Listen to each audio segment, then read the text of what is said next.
Well, I'll open this up with the same piece of trivia that I usually have about Riven, which is that, to the best of my knowledge, this, in its PS1 release, Riven was the PS1 game with the most discs out of any of them, with 5. And it has a slightly odd case that it's kind of like the usual ones, but the trays actually flip out. Like, they're not locked in at the end that is closest to the opening spine. So that way the case can carry as many as 6 discs. I have a copy of it on PS1. I've never played it on that. I've also never played it on PC, for that matter, until today. This is going to be my first foray into... Oh, excuse me.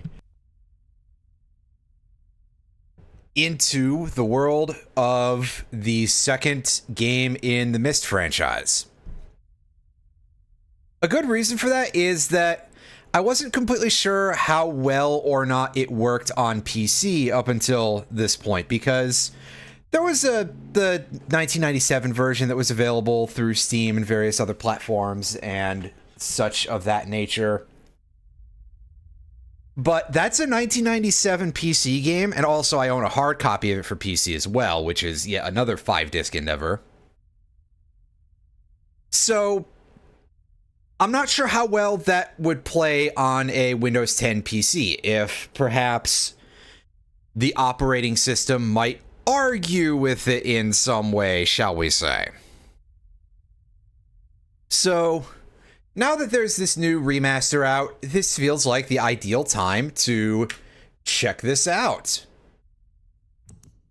And I hope that I will not be disappointed. I've heard very, very good things about Riven. I've heard a lot of people kind of praise this as being like one of the greatest games of all time. Thank God you've returned. I need your help. I mean, I do worry about how these human models are going to look, but I don't know. Atris is looking a little bit more real there. There's a great deal of history that you should know. I mean, it's not FMV, but if any of you remembered the horrors from Myst 2021 or 22, whatever, it was a fairly recent port, but the humans looked awful. You will discover I can't send you to Riven with a way out, but I can give you this. It appears to be a linking book back here to Dunny, but it's actually a one-person prison. It's the only way to capture it. You know what they say about a computer pun? It hurts. Also, we'll be lurking. Once you've freed Catherine, I'll come with a linking book. I think you posted that joke before. Thank you for the resub.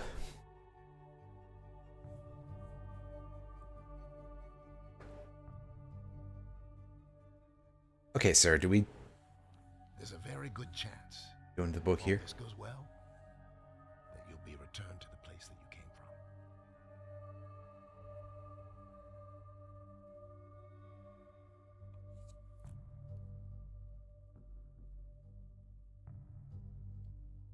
Okay, yeah, no keyboard inputs.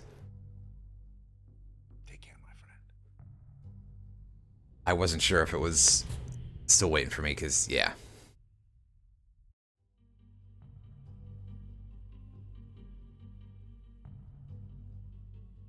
But Atris is a nice guy who says, well, hey, take care of yourself out there.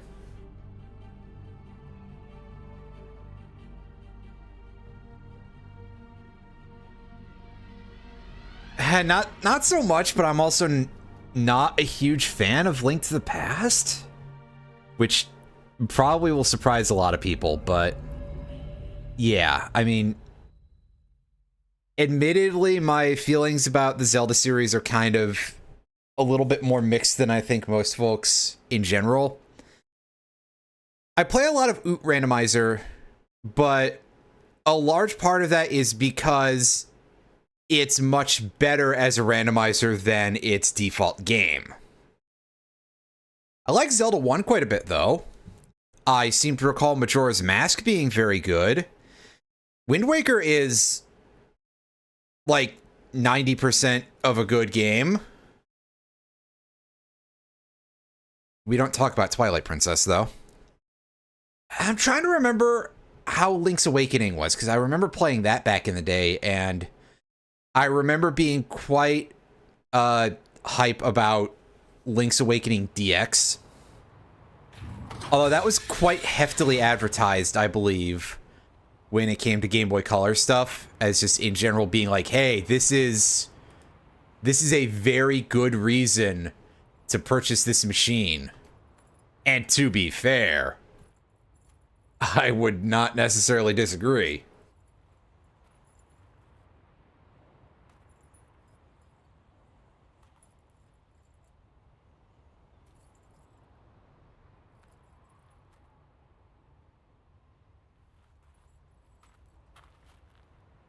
So Link to the Past, with regard to balance and Link to the Past, I do very much remember that, because, like, I remember you get to the Dark World and everything just massively spikes in terms of how much it beats the absolute piss out of you. I'm gonna turn up the volume on my end so I can hear better.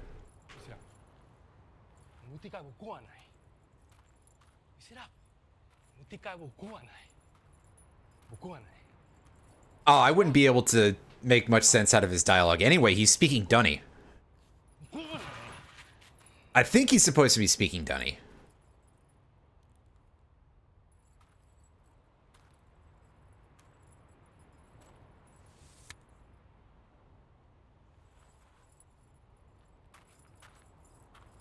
But yeah, so far, quite quiet. Oh, you shouldn't have done that, sir. Oh, now I'm gonna have to clean this guy up. Oh, no, somebody else is doing it. Never mind.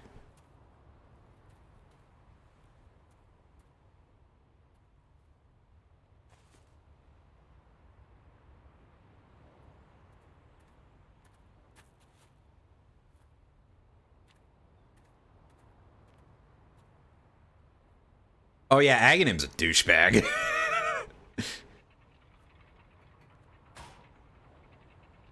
So I was last weekend, which I guess is this most whatever. A couple days ago, I was in an archipelago with a couple of my friends, Brysol, Furon Burgundy.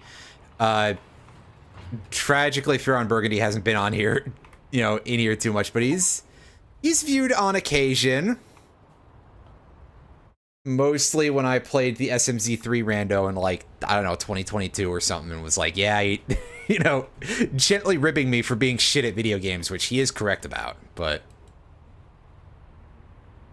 yeah, couple of those guys, you know, bunch of Canadians and Burgundy, but oh yeah, well yeah, Retro, this isn't the PS1 version. This is the newer screenshot. Is that from pressing X? Okay. I gotcha. I probably should have, like, looked at the controls or something, but, you know, don't let me do anything foolish, like, have a good idea. So, yeah, a lot of those folks were in. A couple of them were doing, there were two Super Metroids, pardon me. There were two Link to the Past in there, one of whom was playing just Link to the Past, and one of them was playing the SMZ3 rando. And Burgundy, who was playing the SMZ3 rando, he mentioned, like, how many blue balls could he get from Aghanim, and he said that the one that he had recently from that had given him 7 of those, of the blue orb that you are supposed to not bonk. It's so yeah, basically what I'm saying here is that Aghanim's kind of a dick.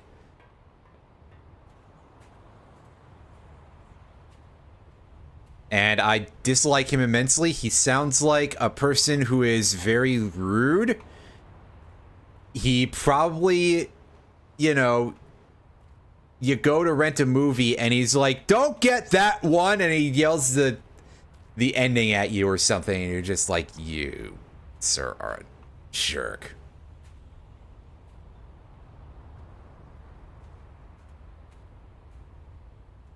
Difference between Ganondorf and I mean, honestly, I seem to recall Oot Ganondorf not actually being that bad. Other than, I mean, I don't like the Ganon fight very much, but Ganondorf? Not as... There are some very annoying parts to the Ganondorf fight, though. Oh, well, that's cool. But also, I feel like I'm a little too short for this. Like, when you have to just shoot a light arrow at him when he's doing his ball thing, that I am no great fan of. Like, that feels... And maybe it's just because I'm not great at, like, quickly aiming in a relatively precise manner with the bow. It would probably be easier if I was doing it on actual N64 hardware, but I think I've mentioned before how my attempts to get a cheap solution to that have gone, which is to say that I bought a thing and it just seemed to not actually work whatsoever. So that's a little tragic. I might try it again at some point, or like look for another USB-C cable for it or something, but anyway, we're going around here and capturing all of these paintings. Well, they kind of look more like a stained glass panel here. So these will be the story of Gen, I suppose. If I recall correctly, Gen being the main guy that we have to deal with, right? I couldn't hear very well with the cutscene with Atris. So if somebody wants to be like, you explained that to you at the beginning of the game, dumbass. It's also because I have my volume down, which I usually do for most things. That way I'm not, like, screaming into the microphone. Because that's not fun for me. It's not fun for you to listen to. And I'm pretty sure that nobody else in the household, or, God help, maybe the neighbors even, would like that.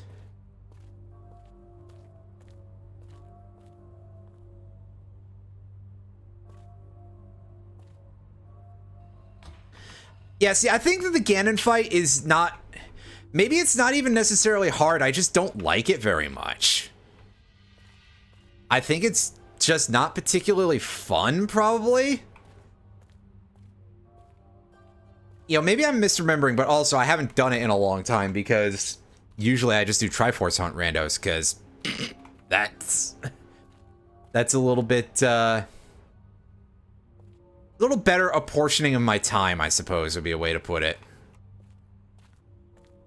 But yeah, Phantom Ganon... Phantom Ganon's timing, I feel, is not as bad as I remember it being when I was younger. I feel I've gotten pretty good at that, even with the Bigoron sword, which, I mean... Of course I'm gonna go get that at the earliest provocation, right? Like, yeah, I mean... Yeah, Zelda 1 Ganon is... So, Zelda 1 Ganon is one of those fights that's, like, more made hard by the fact that it's, like, you don't have much thinking you can do. It's just stab around until you stun him, and then feed him some silvers. And I think that makes the fight kind of not an enjoyable experience. And sometimes you'll just end up with, like, hey, here's some shit RNG for you.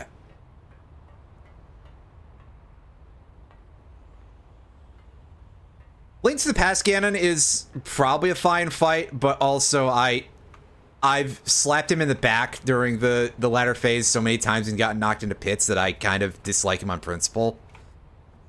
Cause, like, come on, dude. I know you've got a cape, but bullshit, that thing is armored. I should be able to sword through your cape. Come on.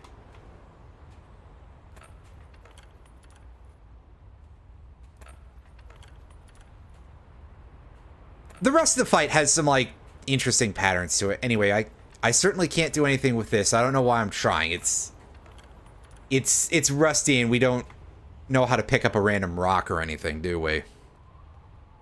Well, whatever. I took pictures of the whole story again. Okay, so I can press this button, and it will, okay, it's starting to rotate the chamber. That's what I thought it was doing, but it could have just been, like, a door. What if I tried going in there?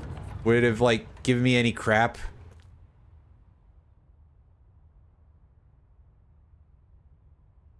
Okay, so we can sort of see in here. I mean, that's vaguely useful. Like, surely they wouldn't expect me to hit the button and then walk in, because I don't think this game would have allowed for something like that back in 1997.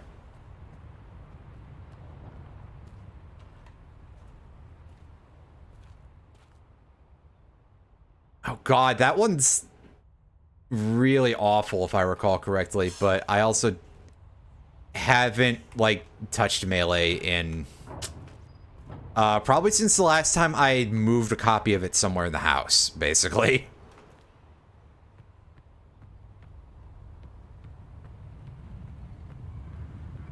Anywho, yeah. Yeah, so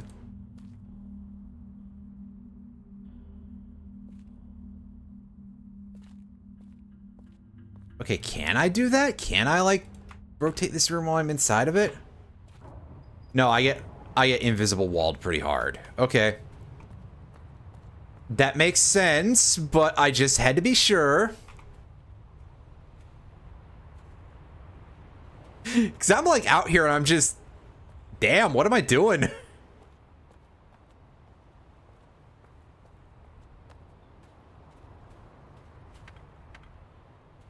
Yeah, that lever is not doing much for me.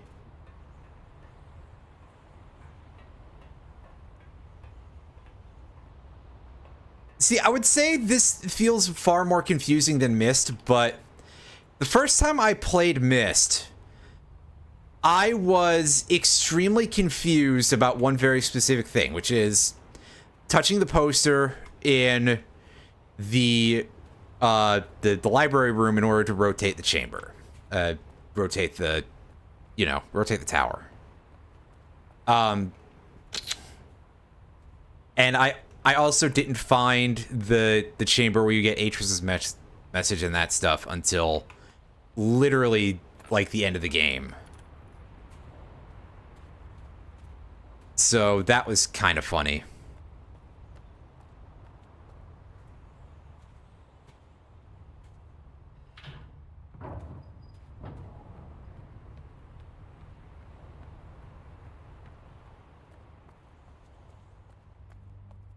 But yeah, Link to the Past rando's not exactly my bag. I admit that I'm not even a huge Zelda fan in general. I just like a couple of the games randomized.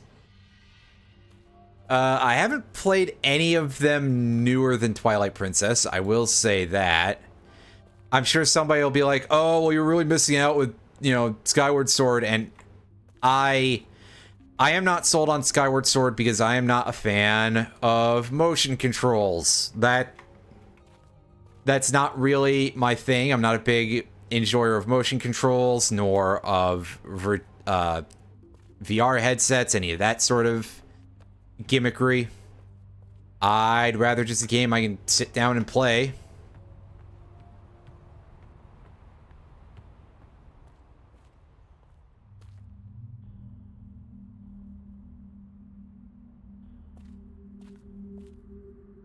Okay, so at this point I kind of have to think about what I can actually do here, because so far the answer doesn't seem to be very forthcoming.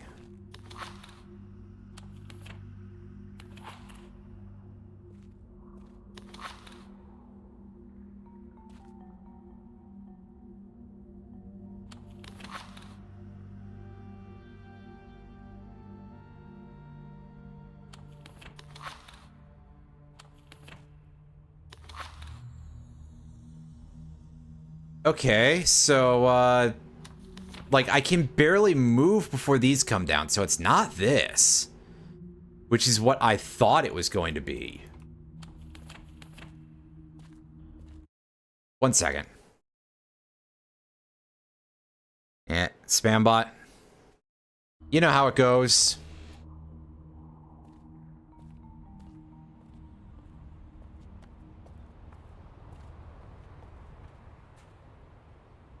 And yeah, this has got some sort of,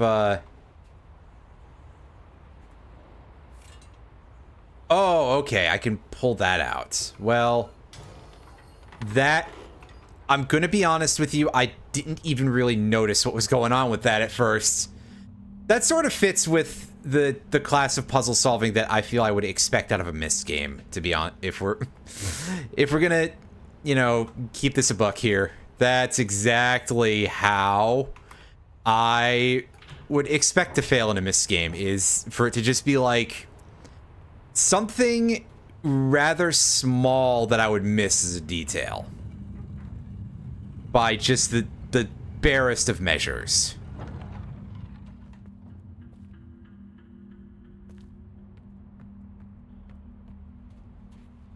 And for sure, it's gonna be some... I have to, like, rotate this chamber to be able to enter it from down there and possibly to be able to exit it, right?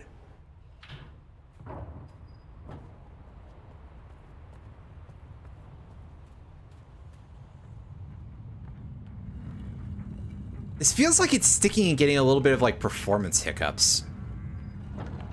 And I don't know if that's actually the case or not. Like, this might actually be too much for my computer, which would be really, really bizarre.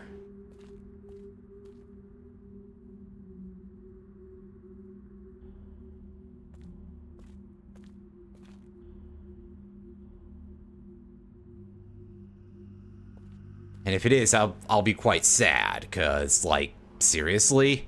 It's a remake of a game from 1997. This looks quite nice, but it doesn't need to be that insane. You know, it's fucking Myst, and quite frankly, I think a large part of the appeal for me of games like this is kind of the 90s 3D, so admittedly, I appreciate the aesthetic of those a little bit more than I like the newer versions. However, these are easier to play. And especially easier for me to stream, which is a pretty big deal, so...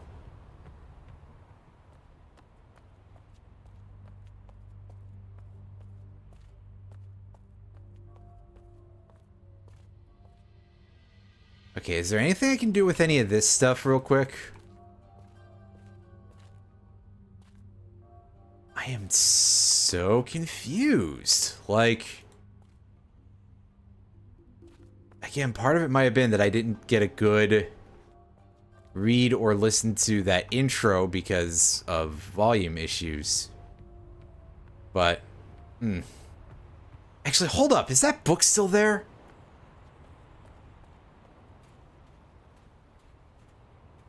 No, it's gone. That's right. The guy took it, didn't he? I don't remember seeing that in the intro. That's all.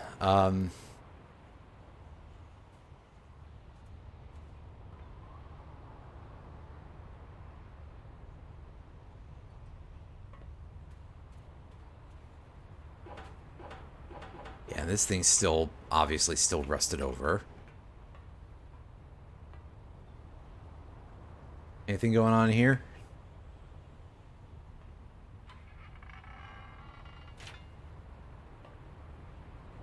Oh, that makes quite a lot of noise to tell me that it's completely broken.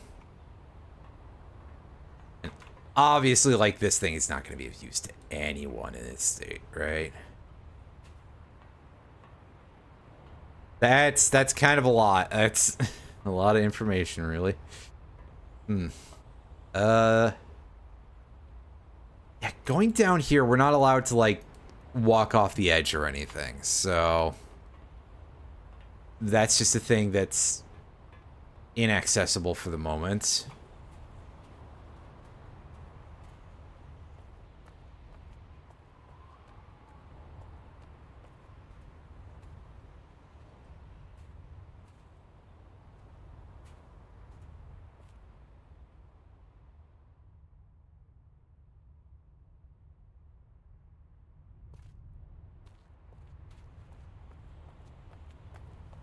Like, okay, here we have, once again, we've got this door that goes somewhere that looks interesting.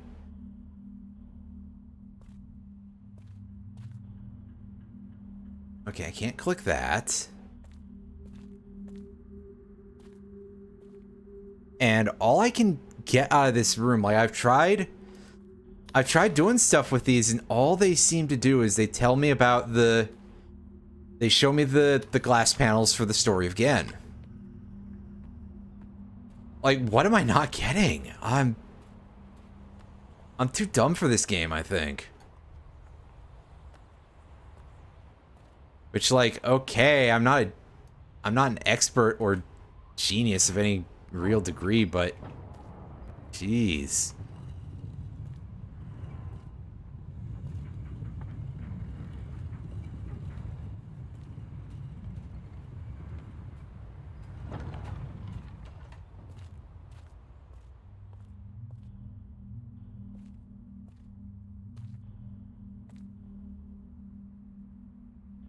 Okay, so let me get a look there.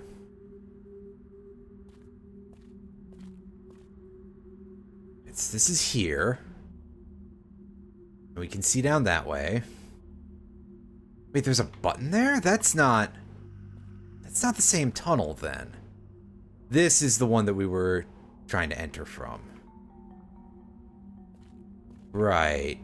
So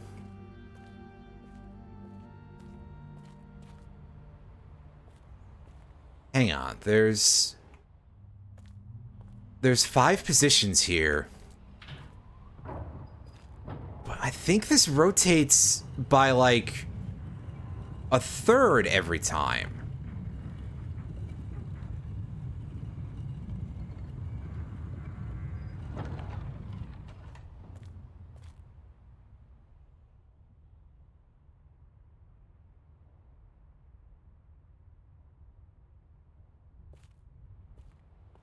Right? Because the door will be over there now. Unless the other door is open. I want to go see. Okay, yeah, so it's open. We only rotated it twice here, and there we go. Okay.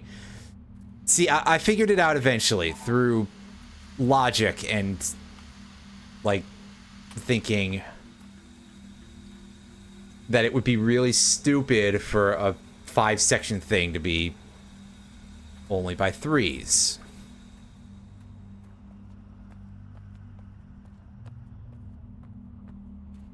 So if I can go see on the other side of this, get a rough idea as to where that pipe comes out.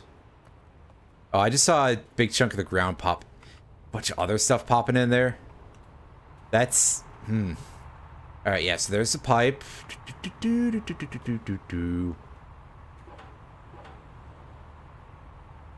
Oh, these are...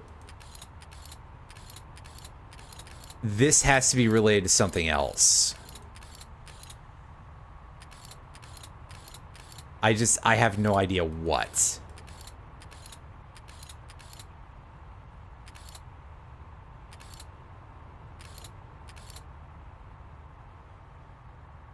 This... Oh my god. So this is going to be a weird thing to say. This feels like something that David Cage was trying to emulate with a certain other game.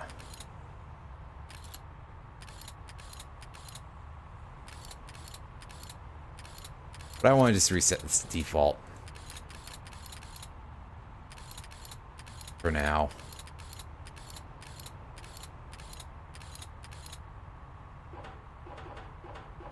Yeah, I know that doesn't work. But it's releasing Steam. This thing is over here. It's got a Steam release here too. It's... Is there anything I can interact with on this?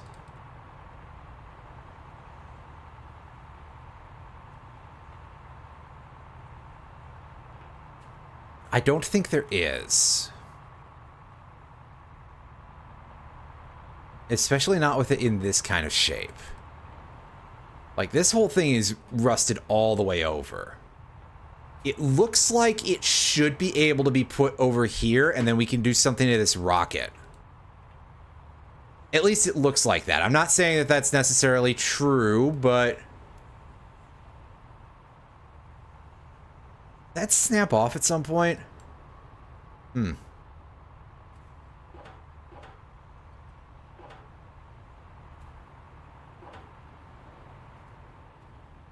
Okay, so where's my notebook here? Are any of these symbols in any of the Story of Gen stuff?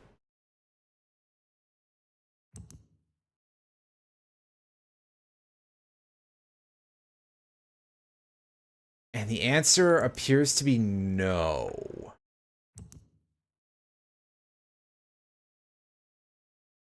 So that's slightly unfortunate.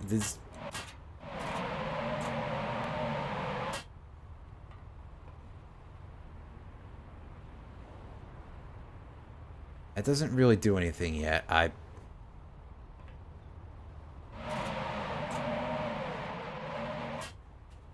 I'm curious if this game has like the same inventory ethos, by the way, as the original Myst did, which is to say that there really is not much of an inventory. There's basically just enough inventory that you can carry one page around.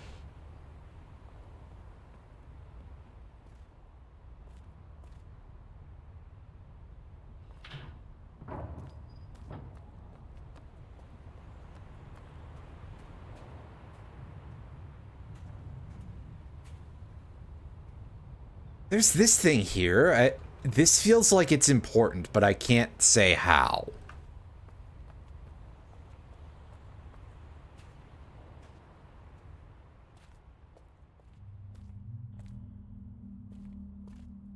Alright, so I'm sure that as I do stuff with this, I'm going to continue to find that I have nothing I can really do here. I need to press this button again to get in here, right? That's what it's telling me.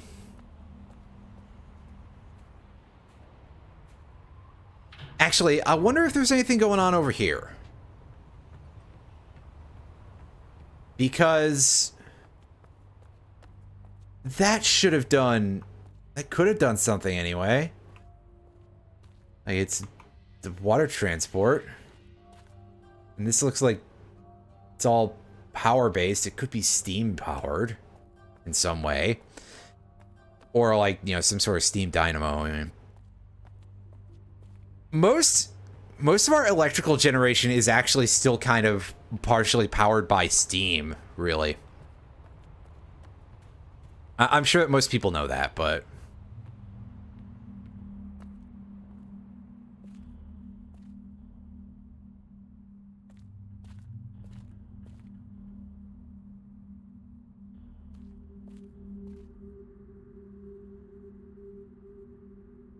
Alright, so what's this place?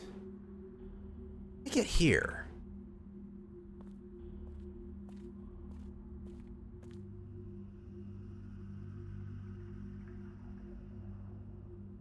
Yeah, there's all these very interesting looking places that I just don't know how to reach yet.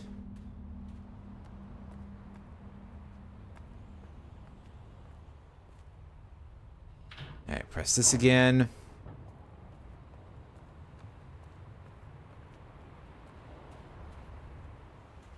Actually, does the lever work? No, the lever doesn't do anything. So my assumption is that I have to solve this puzzle and I have to figure out what the solution would be.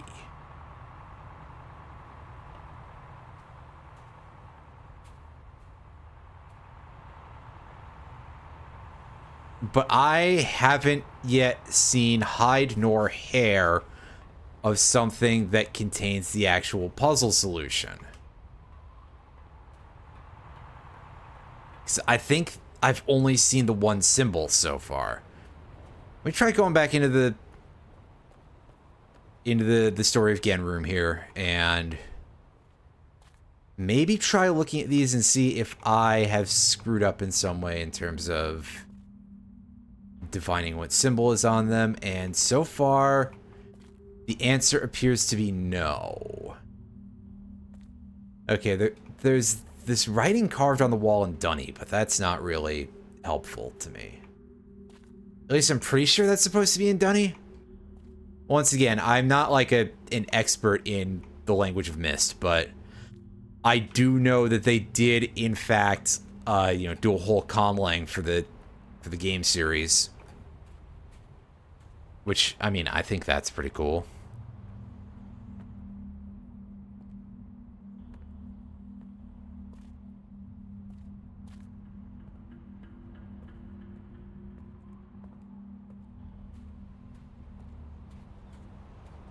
Feels like the music is coming from somewhere, and I cannot quite tell where.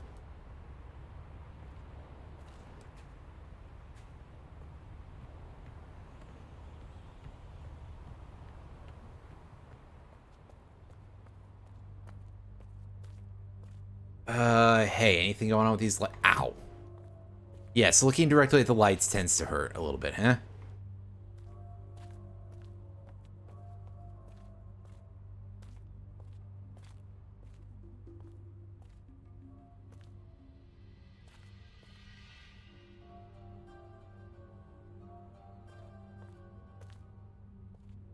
Anything going on with these?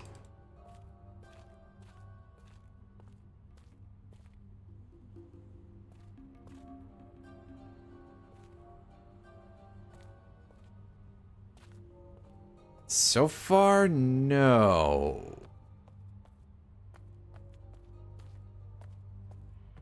As always, I'm sure the solution is like actually right in front of me and I'm just missing it. Because it would be, wouldn't it?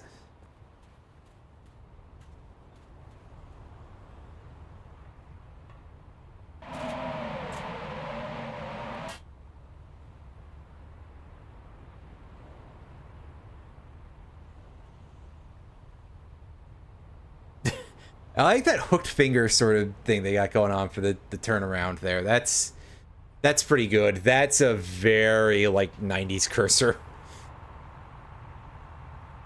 Because, yeah, we're doing something with this. This, like...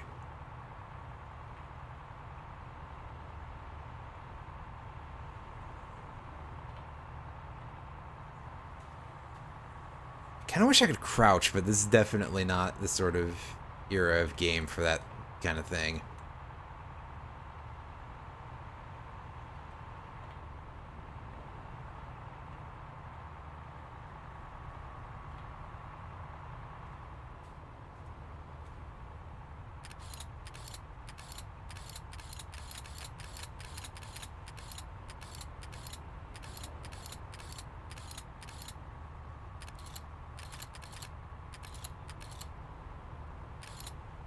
Here, this is gonna be real stupid if it works, but what if I just, like, set all of these to that left arrow?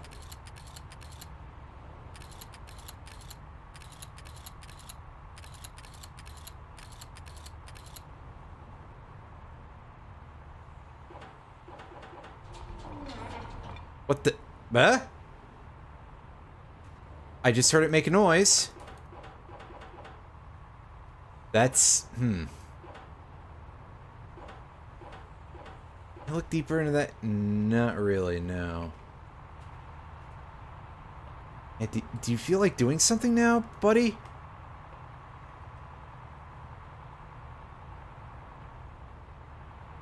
I heard it. I swear it made a noise.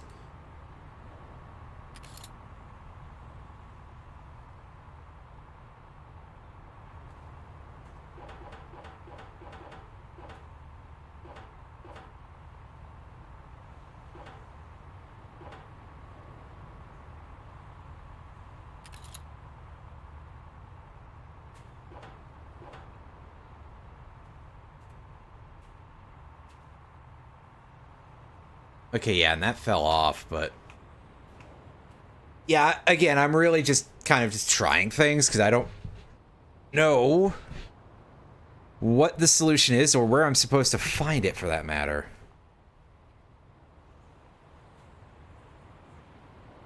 It's not on this weird sword, which...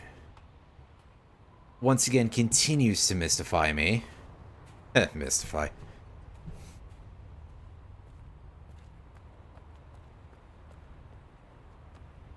I think that what I'm going to do, because I am absolutely stumped, folks, is...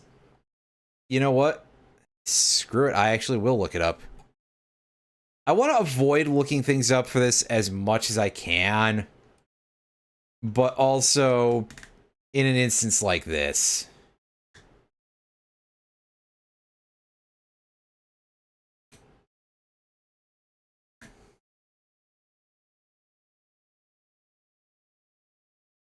You know, I'm not smart enough for this, basically. But I'm only gonna look for, like, what's the next step, and then after that, we go right back to trying to hash this out for ourselves.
Oh, wait a second. I am doing something dumb here, because I forgot that there's a button at the other tunnel, isn't there? Oh my goodness. That's a bit of an unforced error right there.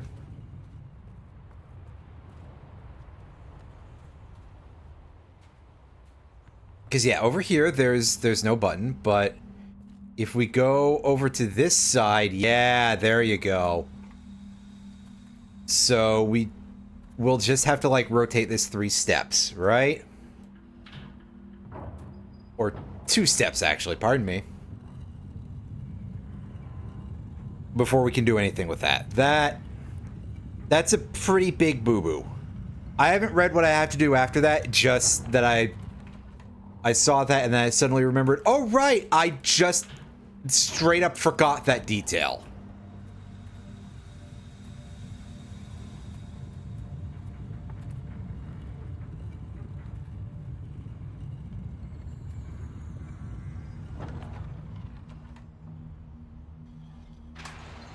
Oh, by the way, this just opens the grate. Okay, I was expecting that to close the one behind us. So as it turns out, that's not the case. Okay,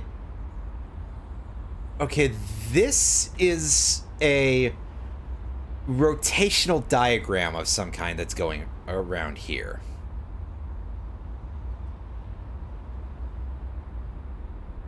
Like, you see what's going on with that? Interesting. I'll have to try to remember that, but we've seen how good my track record is with that.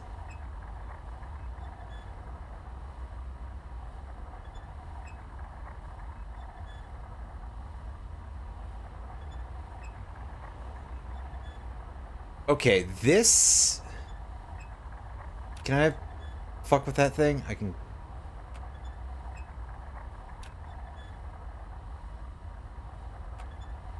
Don't think that actually does anything, but... That's... This means something, and I'm not sure what it means yet. But there is a rotation control over back at the room. So we can rotate the Story of Gen room around again.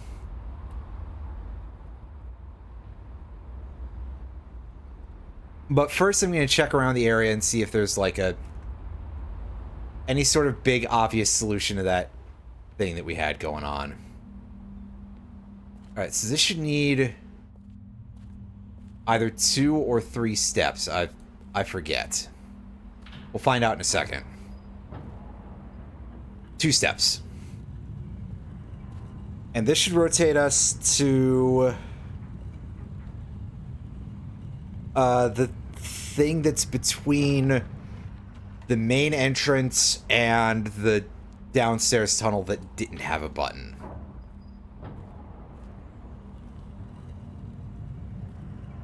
And there's a grate lever there, but I will wait until we are inside of here to fuck with that.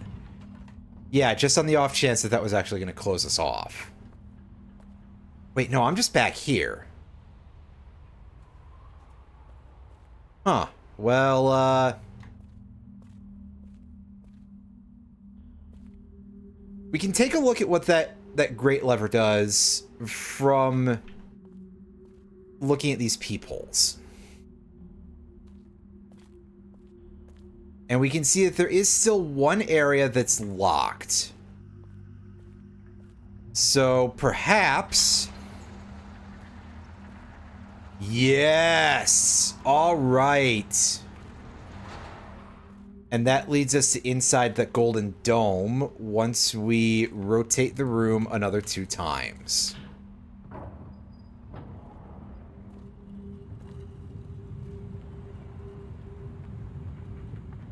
I do wish that you could, like, auto-sprint, or at least toggle sprint. Because, yeah, you can see that we can't sprint, but... And it's not that much sprint, either. It's not exactly the most impressive you've ever seen. Much like Sprint's phone service, I don't know. I've never had Sprint as a carrier for any of that crap, so... Ultimately, I'm just spitting bile at this point for the sake of it, almost. Hey, we got an achievement. Okay, so here we get some of those eye symbols. That one's horizontal.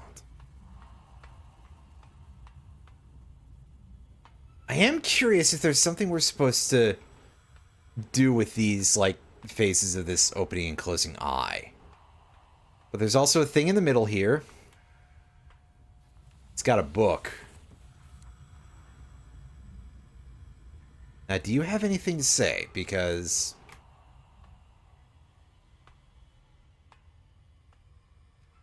usually a book in Mist it is a linked pathway if it's not just text. And those are frequently used for communication. I was curious if we get a message from somebody.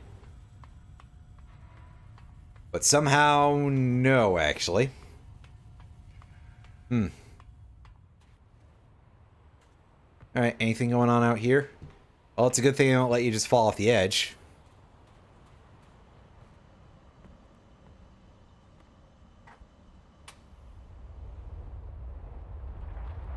That prevents steam from... Whoa. Was that a mistake?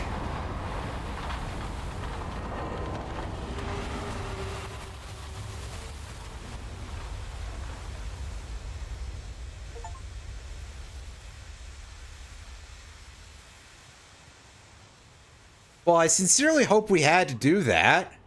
I got an achievement for it. See, Myst isn't really a game that had game overs. So, when it comes to anything in this game, I'm obviously going to be comparing it to its predecessor. And I'm going to look at the way that game was structured and be like, yeah, okay, surely that's fine, right? And then in some number of hours, I'm going to find out that I'm a fucking idiot. Oh, this looks like some sort of torture device, dude. I'm coming back to this in a second after I go and have a look at if anything is new with the thing up here. I can get back to the rocket area with... Yes.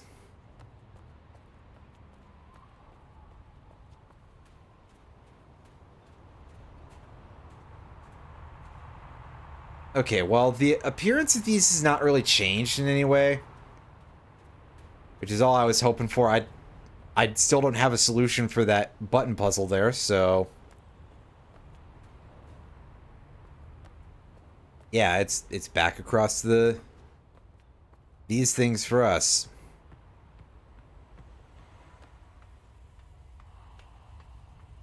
And I guess we go and check out the weird torture chair?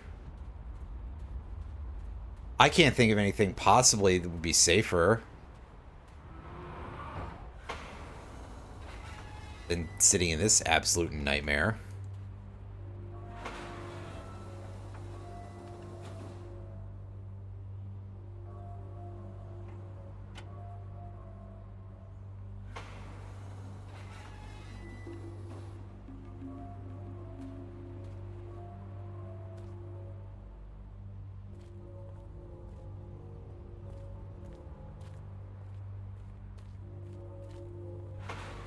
That one elevator do anything? Or lever, pardon me. Elevator, wow.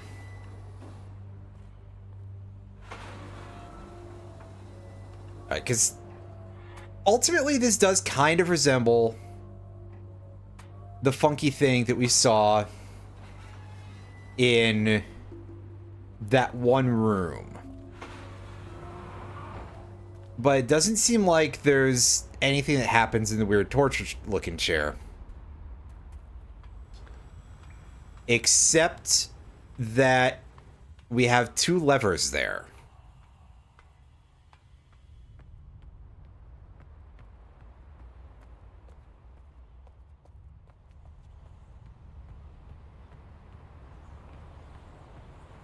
And I'm not sure what sort of pattern we need to do with it. There's only 4 possibilities, but we'd have to keep going back and forth. Okay, yeah, this is not quite as similar as I thought it was. I'm sorry, my memory has been all shot to... Oh. Well, it seems like we fixed this one all by itself. Alright, gang. I did it. It was totally planned. I can't even keep this up as a joke.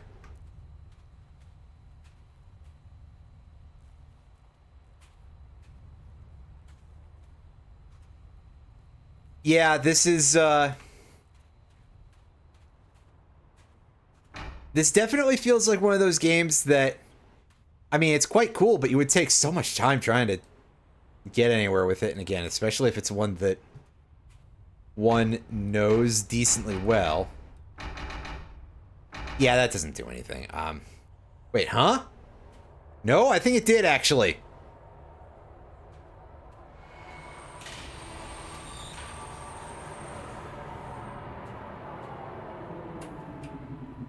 Ah, yes, a steampunk ski lift. You ever met the kind of people that come Ooh, to these states? Tilly's sending me a raid of 34 people. Thank you very kindly. And once again, it's like 8 p.m. You streamed quite a lengthy stream there. Okay, so is that our only control with this? No. That's quite simple. Ooh, I think I remember seeing somebody who, like, remade this in the style for, like, a much older computer. It's 9 your... Right, sorry. So you must be in Eastern time zone, and I'm in Central.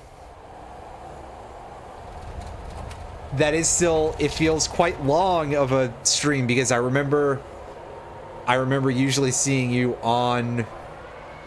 when Alan finishes streaming, which he didn't stream today, but that still tells me that you usually go for a quite lengthy stream there. Well, once again, thank you for the raid. Post raid. Oh, goodness. Surely you're going to let me out of the chair, right, game?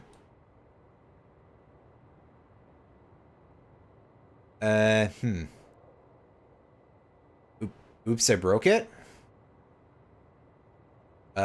Escape button? Uh-oh. 4 hours cooking, 4 hours gaming. Well, there you go. That explains the length of the stream. I think something has gone completely afoul here, unfortunately. Oh, no, there we go. I mean, that's not such a useful command, obviously, but okay. It might have been lagging. I think maybe, and I'm getting the feeling of this from the performance issues, that this incarnation of the game might be a little bit stout for what my PC wants to do. Maybe we're sort of hitting the point where I'm butting up against the limitations of the 1080 Ti finally, which I'm in no position to upgrade, and God knows I kind of don't want to, so... I'm at a point where I'm like, okay, my computer has 64 gigs of RAM. I'm on Ryzen 7 4770K, I think, is the processor. That might be something to beef up, but that's about it. Like, anything more than that, I feel I've sort of hit a certain limit where PC gaming, I don't necessarily want to go any further. Because it's too damn expensive, and that's not even just like a, tariffs thing, because obviously that's going to soon become an issue. But just as an overall, like, this thing, you know, sucks a lot of power, it produces a grotesque amount of heat, and I don't necessarily know that games are getting much better. So I'm kind of at a point where it's like, I think once I well and truly hit the limits here of the PC, then I'm not going any further, and I'm just going to, you know, lean on my backlog until, I don't know, some decades later or something. At this point, I don't know. Because, yeah. I'm not even, like, super interested in any upcoming consoles. With the asterisk attached to upcoming consoles also meaning that, like, I'm not hugely interested in a PS5 or an Xbox Series X, which I don't have yet either, but the Switch 2 has not grabbed me that much, and of course there's also the issue, to be fair, that, like, affording that, or even being able to get one if I could afford that, ugh. plus the price of games. Jesus Christ. And on top of that, you've also got the issue of the whole game on a card thing becoming super common. Oh, hey, look at all these butterfly moths. Yes, butterfly moths. There we go. Yeah, speaking of game prices and game on a card, so I want to talk about one of my little bugbears when it comes to game pricing, because I saw advertised on my Blue Sky timeline today that limited run games, which, you know, that's already a big red flag, are releasing a limited edition of the upcoming Raito Kuzunoha game, the remake of Raito 1, right? They're releasing a nice big limited edition. It's got, you know, a bunch of swag that's probably way marked up, because not only is Limited Run Games a company that I hate to tell anybody who is unaware, but LRG does do a non-zero amount of drop shipping of stuff. So you've got that to contend with. I wouldn't necessarily trust the quality on any of that swag to necessarily go with the price. But the version that they're offering is a game on a card version only. And they're pricing this limited edition at $250. And I think that it's quite a fair thing to say that if you're offering what purports to be a collector's edition, and I suppose I'm using the phrase game on a card wrong, I apologize. It's to imply that it's not a full release here. Basically, my point is, if you're paying $250 for what purports to be a collector's edition, you should get the game and be able to play at least the version 1.0 in full without having to do any more downloads, right? I mean, if it had a day one patch, whatever, that's unavoidable. But, just, it annoys me a little bit. Also, hello, G-Star. Sorry, you did catch me in the middle of a bit of a gripe. And also while I'm in the midst of forgetting to actually do anything with this. My apologies. This, once again, this seems like a thing that I'll have to deal with something later, and I just don't have all the information for yet. So I think I should probably not screw with that too much, because these also are not quite looking like they correspond to that, so that's not a source of information for me. On the other hand, I do like, you know, twirling things in circles like that. I should probably try pressing that blue button first. Oh no, that would just be to call a cart, right? Because the last time it called that roller coaster thing that I call a ski lift because I thought of that before roller coaster for some reason. As I catch a little bit of my, you know, having a little bit of accent when I say a thing. And now every time that I do that, I just get, like, you know, a little bit of my accent from back when I lived in the city a little bit more. I immediately am just like, I wish I could just go full fat man accent. But it's not even that accent. But oh, if only I could do a fair impression of Barry Denon. You know, that'd be a career. Barry Denon was around for a while. He voiced multiple characters in multiple things. He voiced Fat Man in Metal Gear Solid 2. And, he voiced Fat Man in Metal Gear Solid. I admit that I don't actually know Barry Denon's, career too well. He did, however, voice Rubik, Chaos Knight, and Phantom Lancer in Dota 2. I remember that, because I used to play that for a while.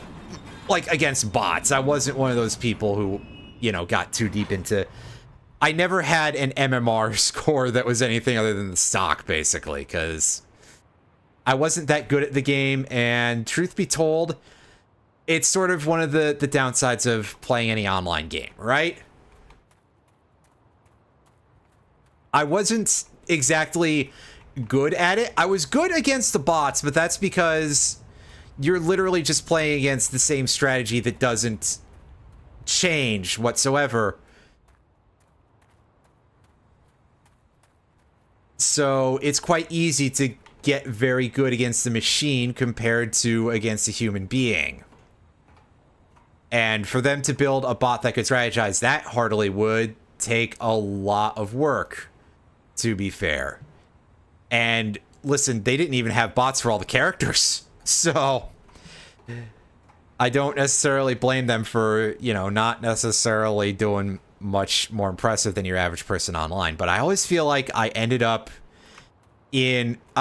to end up in groups online that were either very inflexible or were otherwise quite toxic. And admittedly, I haven't played in a good long time. And to be fair, it's not as if I was all that great. So can I take this with me, please? This, like, horribly burnt out linking book? Or communication tome? This seems like it might be something of some value to me.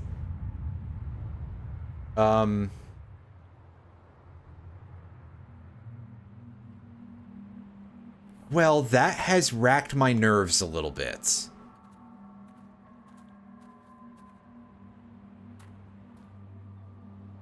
It doesn't seem like this actually does anything, though. I'm gonna try doing this again, though. Oh, no, that closed it. Well, maybe I'll come back to this later, but yeah, needless to say, there's some implications on a lot of this a little bit. A lot of this a little bit. Yes, that's excellent use of words. I apologize. So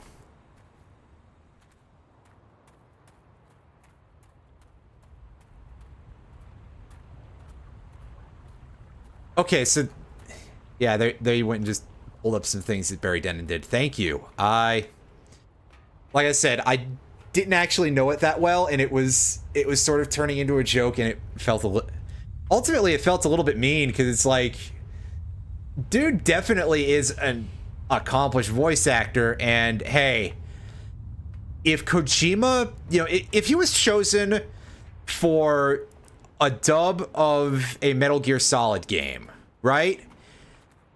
Kojima generally is a very good director, and I assume that, like, anybody who would do, like, ancillary direction of any sort would also be hired on the basis of Kojima knowing skill, and that would extend to voice actor choices. And overall, I feel like all of Kojima's all the voice acting choices, pardon me, for MGS as a franchise that I can think of have generally been pretty choice. Like, I wouldn't really think of any of them as being bad for any particular reason. Like, you might not necessarily like listening to all of them, but usually that'd be for a reason. Because again, also remember that Kojima also did kind of like doing things with some of his characters where they were supposed to provoke certain kinds of responses, or they were responses to your average fan's response. I bring this up specifically with Raiden quite a bit because it's a very super easy one to point out.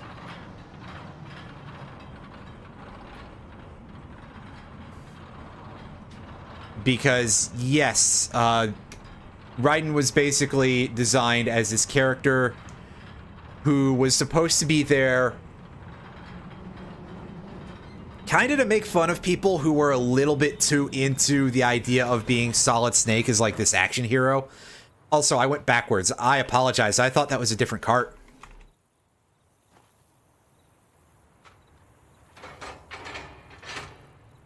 But you guys have all heard all this stuff about Raiden MGS2 before, so really, for me to bring that up at all, that might be a little bit of me leaning into stereotypes of my own interests. It's like anytime I bring up the Phantasy Star franchise, I expect all of you to just absolutely fucking groan. Because I do that an amount, alright.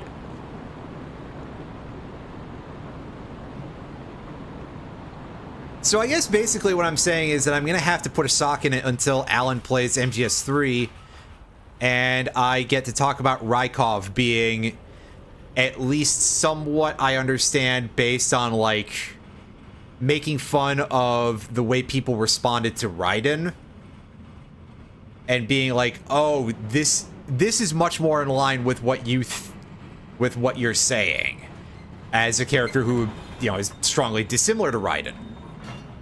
Unsurprisingly.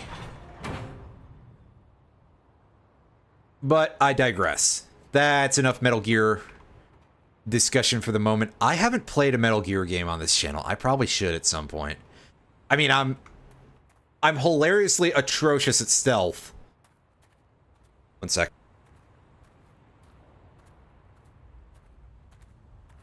Ah, excuse me. Last thing I published to YouTube was a video about Necron. And, oh god, that command is arguably kind of out of date because I actually don't use one of those side channels anymore. But I'll do that. I'll deal with that later. But yeah, it was a video, like, I don't know, probably like 18 minutes or something. Although that is counting outros and stuff.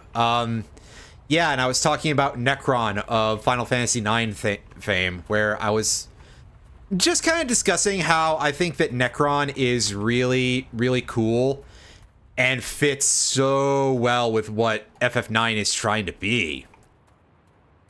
FF9 is a very good game. It is in my opinion, a superior Final Fantasy with a fairly few exceptions. And unfortunately, one of those exceptions does happen to be the Necron boss fight. It's a great, as like a character thing, right? Like, I think that Necron as this presence and this thematic resonant thing is awesome. The boss fight has a thing that is RNG based that cannot quite be fully mitigated. And to be fair, I did make things harder on myself by basically just kind of reaching a point where I didn't want to spend large amounts of time grinding, and I basically just ham-fisted my way through the final boss and most of the rest of the game as of Disc 4 by just abusing Freya. The boss fight against Necron is not necessarily hard, but the big thing with Necron is the amount of status effects involved. And indeed, Grand Cross does have the possibility of just killing you. And in particular, inflicting, I believe death is what it inflicts that cannot be countered by any sort of equipped ability. But don't take my word for that. But otherwise, it's like, you can kind of, it's not necessarily the hardest thing in the world. But you really want that auto life, you want a bunch of other stuff, and you probably want more active party members, basically, than I did. Although, truth be told, I should have been having Zidane use Thievery at every opportunity as well. I realized in saying that I'm pretty sure I didn't do that. I'm pretty sure that I could have used Thievery and had another capped damage source there. Angel Snack purges status effects.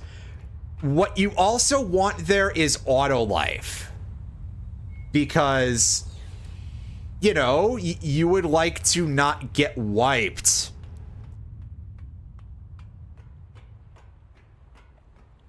And that sort of ends up being what I think was kind of the big gate for that, is because there's a lot of stuff that Necron can do that can kill you. And I don't think I had enough stones to equip all the abilities to deal with that shit, so there might have been that going too. There's something I have to do with this. I just don't know what yet. Will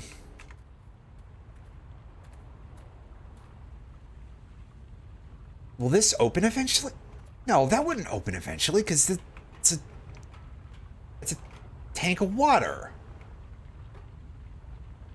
Be no reason for that, right? Be stupid. Or at least profoundly silly.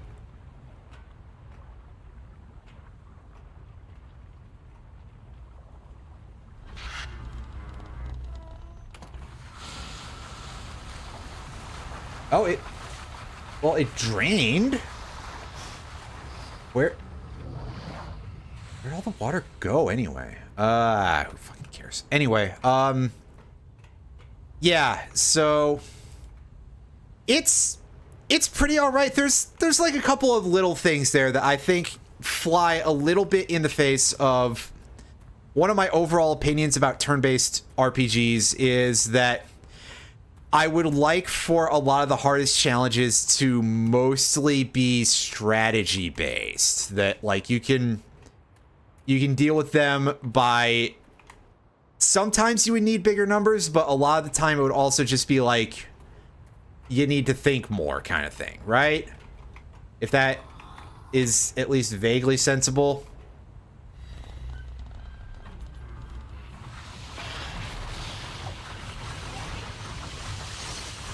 Okay, no, that refills the tank.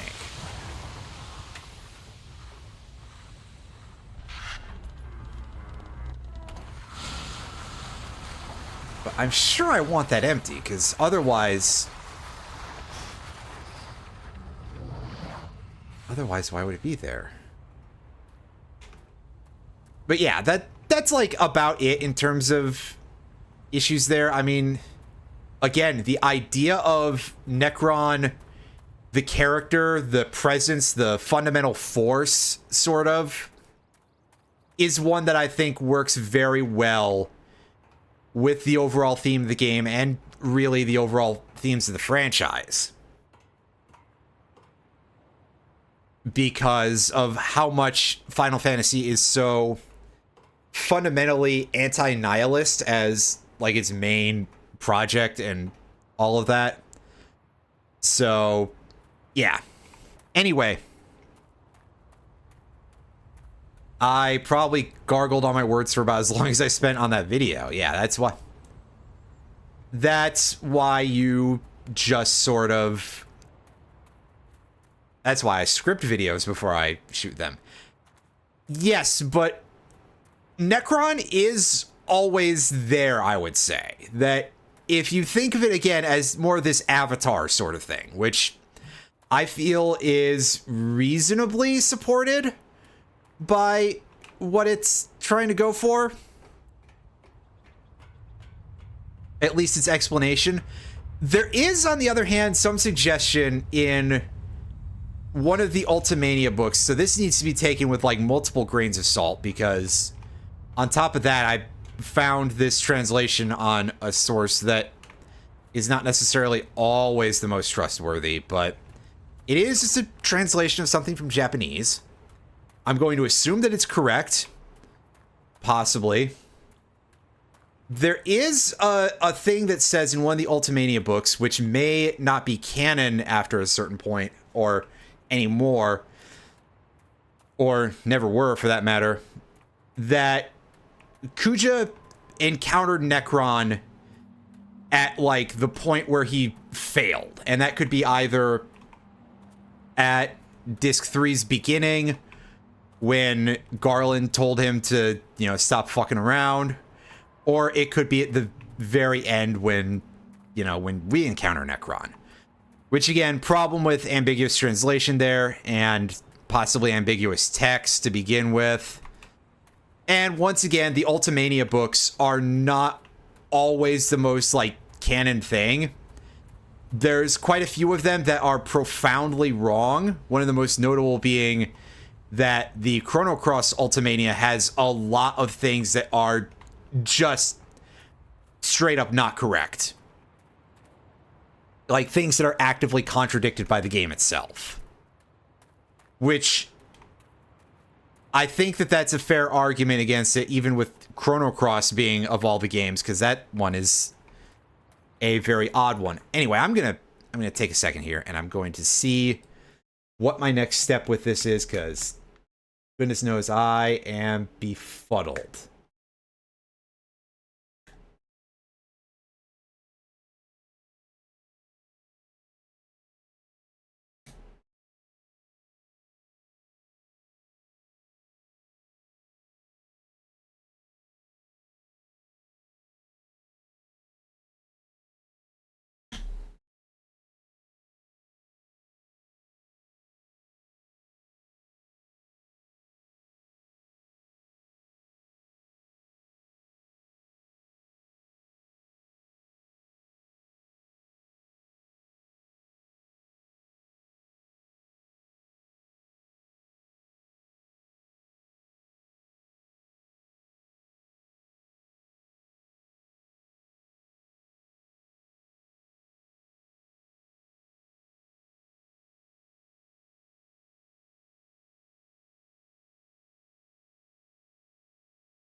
Anyway, I'm not completely sure of what I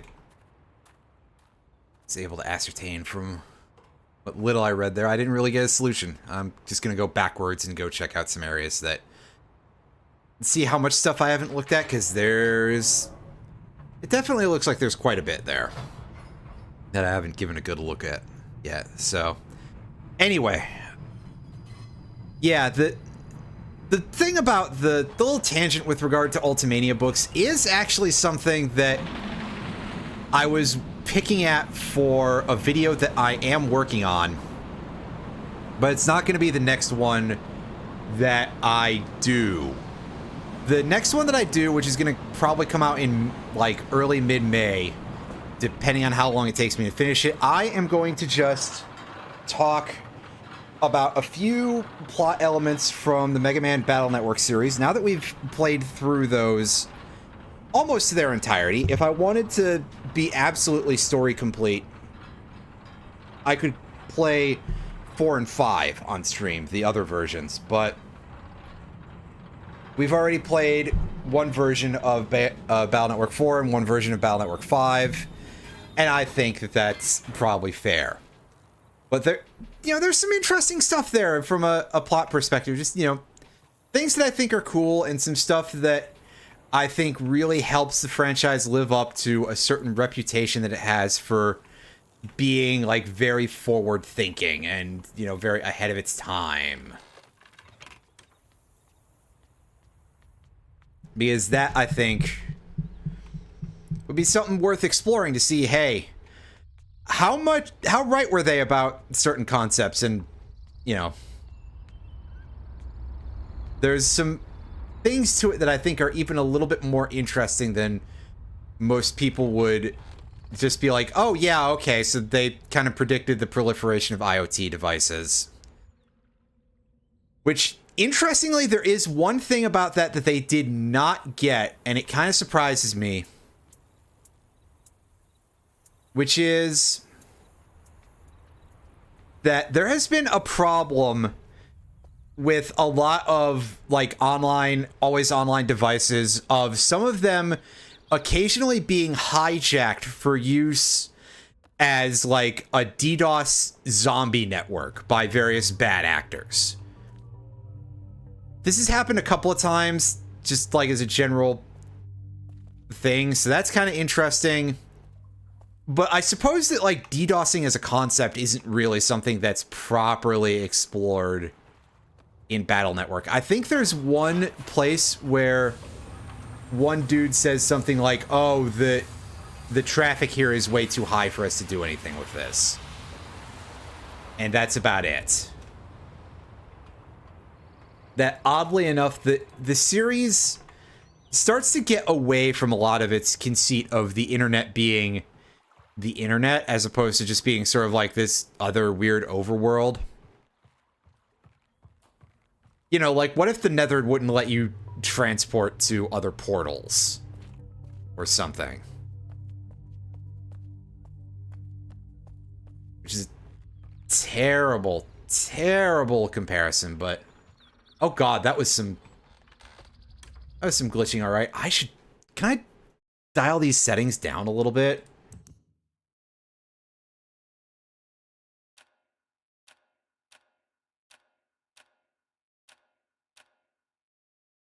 I guess...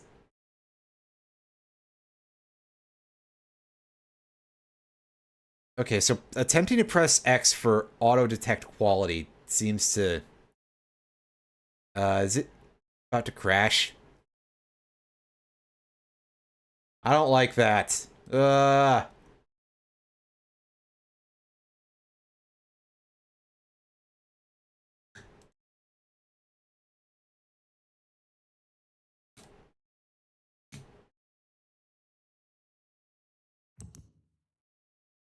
So how'd that go? It went custom. I would have loved to have a little bit more... Okay, yeah, I have to go to advanced graphics.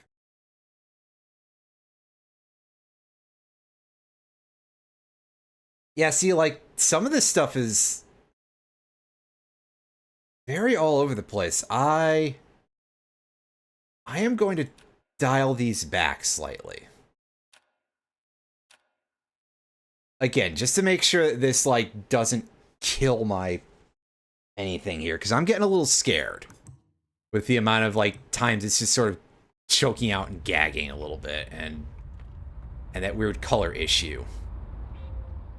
Also, to be fair, it is very hot in here. It's quite hot out today. It's like 84 degrees over here. It's apparently the hottest the hottest April 28th that we've had on record. Which, who could imagine, right? 84 degrees is like a very odd temperature for April 28th, pardon me, anywhere in the world. Because that's usually your, like, mid-season there. Unless you're in a desert. 84 degrees C. Yeah, no, don't. No, we use the other one, and the conversion is a little bit bumpy, to put it nicely.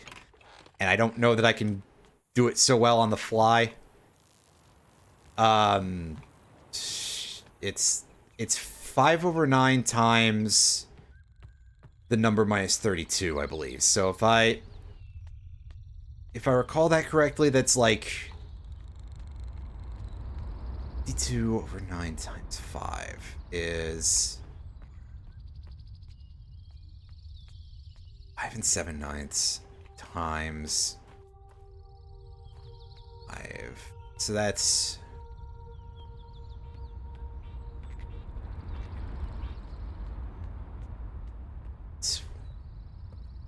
It's 25 and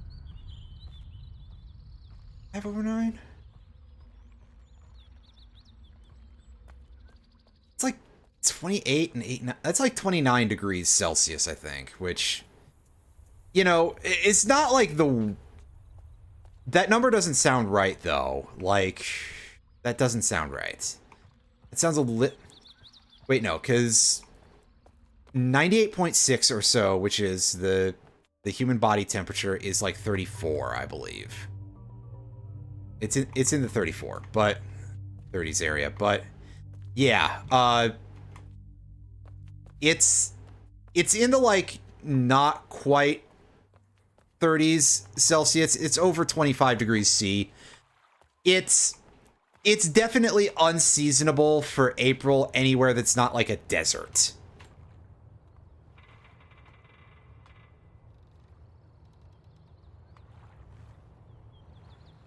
Or at least, I guess tropical areas would probably be in that sort of temperature range around this time of year, right? Because, yeah, reduced seasons and all that stuff. But anyway, these...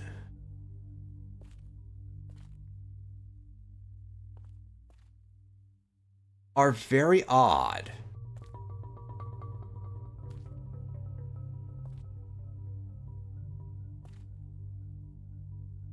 So I'm not quite sure what these correspond to.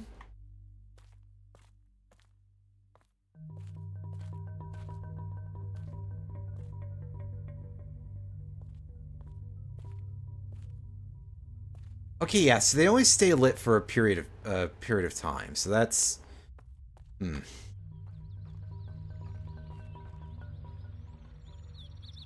Can't do anything with those.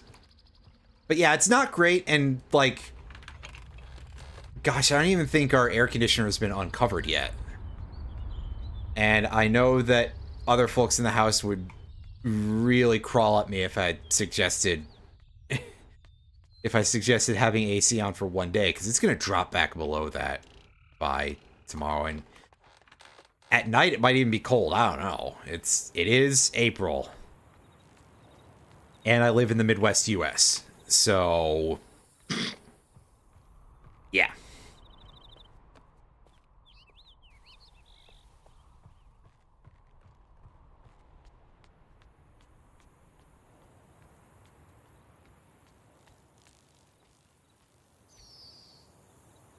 Can I get a better look at this?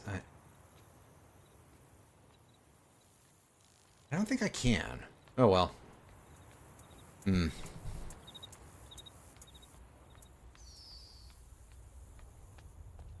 I once again feel lost, but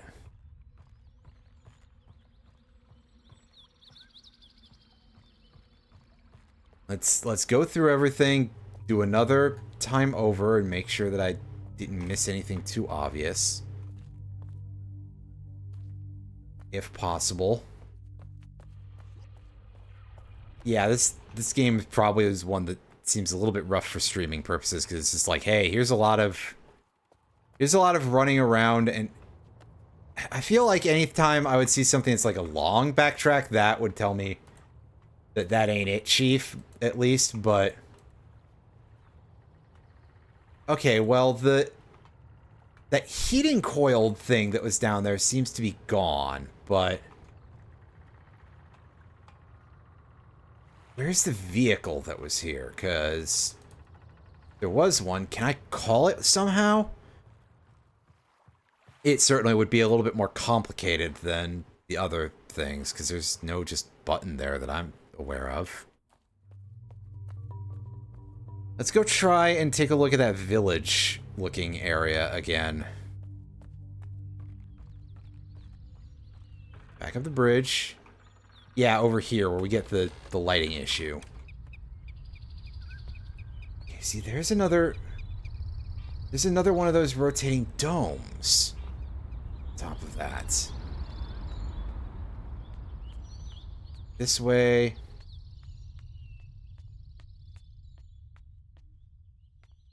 Is this just leading me back out? Yeah, that's just an exit. So try going the other way. Again, this sort of thing happens to me a lot, where sometimes I'll just like accidentally ignore a path.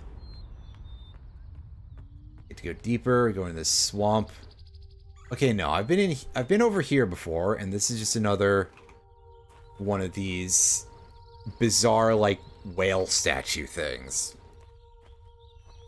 Or it kind of looks like some sort of weird and perturbed fish.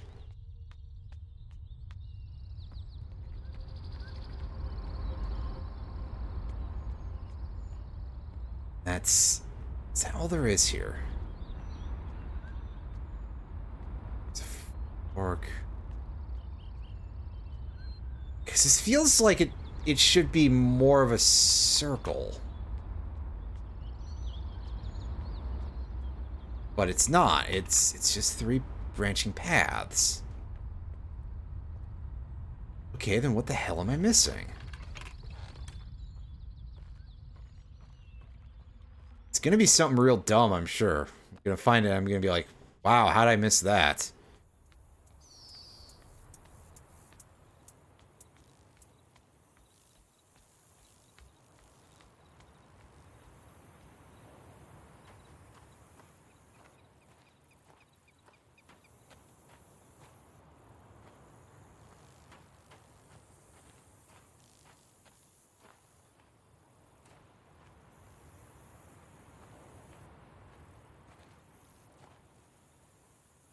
And then there's still the matter of this thing.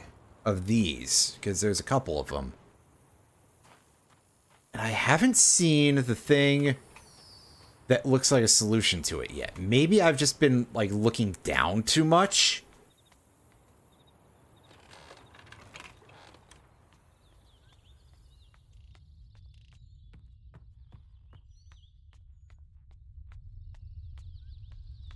But yeah, this is the village pathway we're aware of already.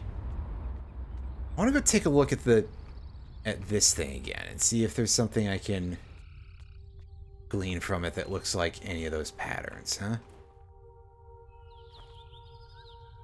Okay, so we get that sort of angle. What about the other one? Do you have a... No, that's not it. Just sort of looked the part for a second. Well, you know what? Let's take pictures of it anyway. God, I wish I could get a good look at that. Better look at the symbol, but... Unfortunately, nothing doing there. So... In here. I had forgotten entirely about the rotating things. Now it feels like I should be looking specifically to see if I can find anything that resembles a solution to that. I'll try looking out that window hole again in a second after I take another look around here.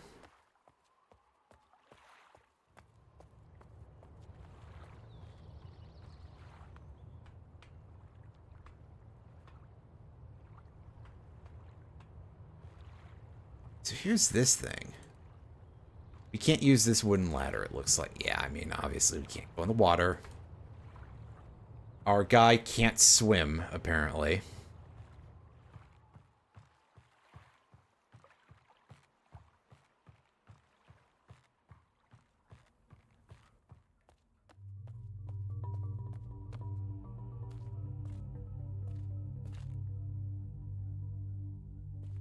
Okay, that doesn't seem to reveal very much, so...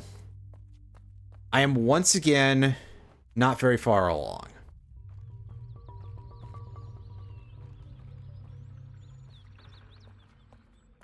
Go back up the pathway.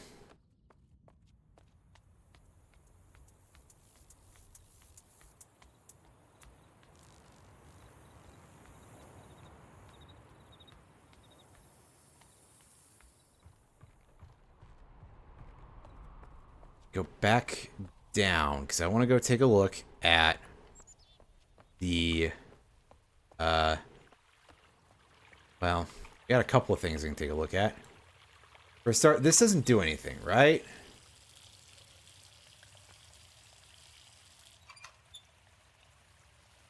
Yeah, that only seems to operate for a very short period of time. And this is the one that has this going on.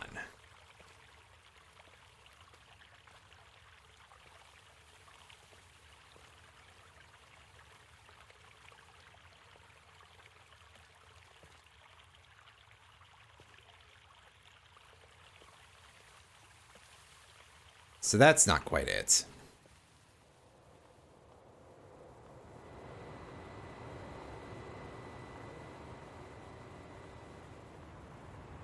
Right, and here's our weird roller coaster thing.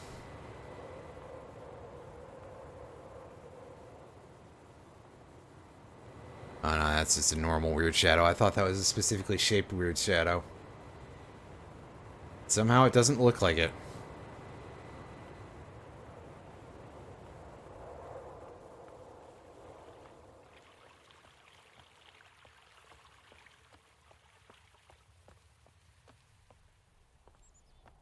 Oh, hey, we can keep going down. Right. So there is a whole area that I missed here. Wow, get a load of these things. What are those, plesiosaurs? Damn, Riven's got some interesting biodiversity, huh?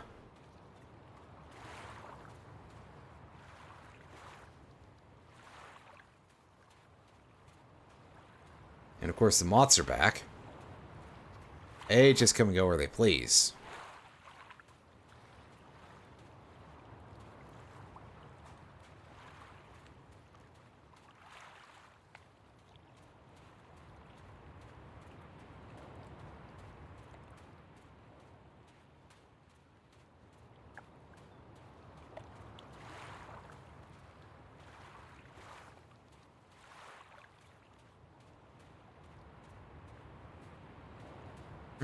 Yes, this is a different staircase. Okay.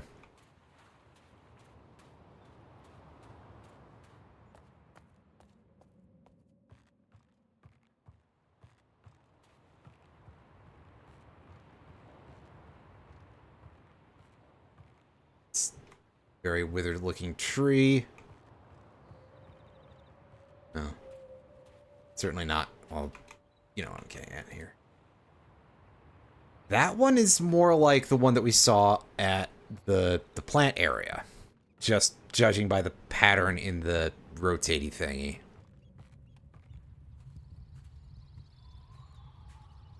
This weird cone-shaped thing here. Oh, it's a furnace of some kind. Yeah.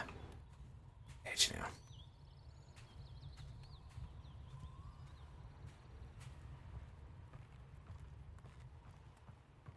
This way. Just keep going until we run out of places we can go, basically. What's in here? Appears to be a classroom of some kind. And it might have been a language classroom. This one's seen better days.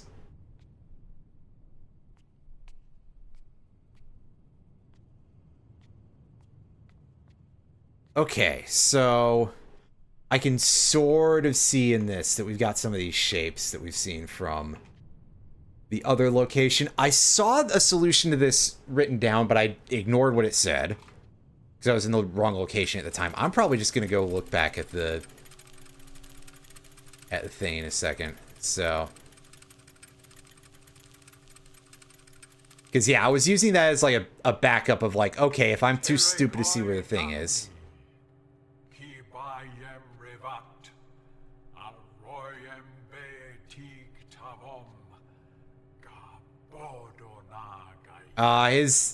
His model is not the best looking. But it also was lagging a little bit while I was revving that up. So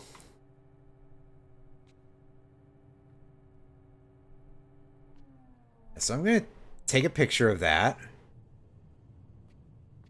And that is going to be a thing that we can go do back at the central area of Riven. So I'm going to try and do that. I'm going to see how much of it I can do from the screenshot that I took before I ever need to rely on any other sorts of resources. But at bare minimum, I'm calling this one, like, not cheating, basically, because I did find the solution. It took me a minute because I missed a staircase for a little while, but whatever. Hey, dudes.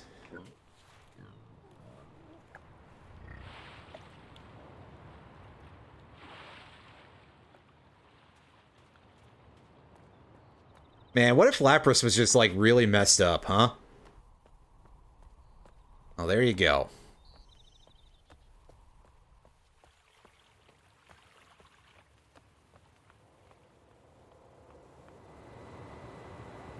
Yep, get the thing to pop in, and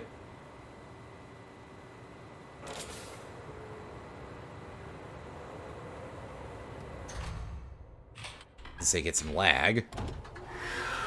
Alright. Throw the cart around.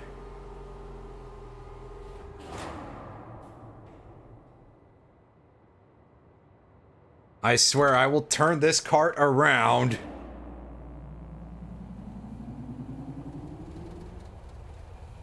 If you kids don't figure out the answer to this puzzle... Wait. This is getting too silly at this point.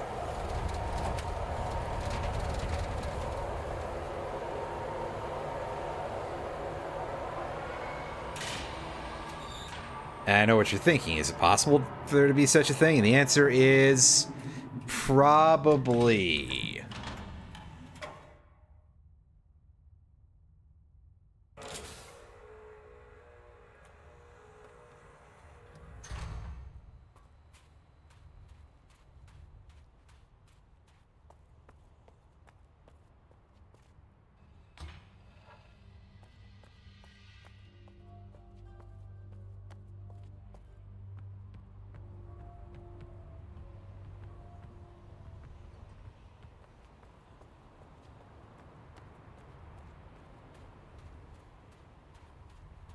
All right, so we come over here, and we look at this thing, which has a bunch of those in it, and oh, crud vapors!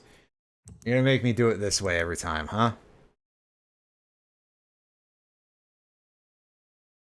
Okay, so I've got an idea as to what I'm gonna do here. It's just gonna take me a second to do this because it's a little bit silly, but I'm going to print screen that and copy it into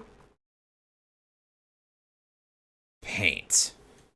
I'm putting that on the other screen. Just now have to actually arrange my windows properly. So that way I can see this better.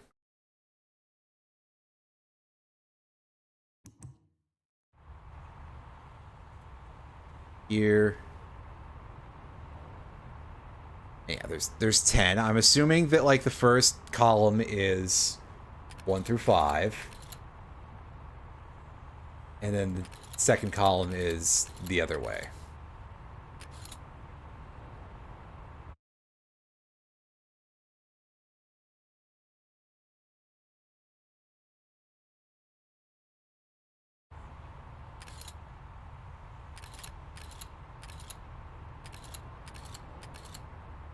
That looks just kind of like that. These next two I can't quite discern, but I'll go and I'll mark in the ones that I know for sure. Is that?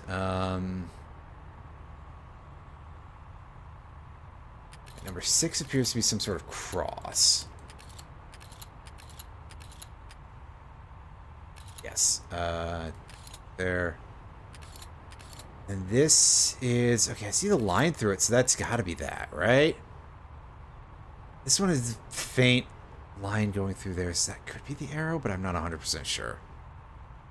Anyway, this is where I go, and I double check what I saw, because my eyesight sucks here, basically.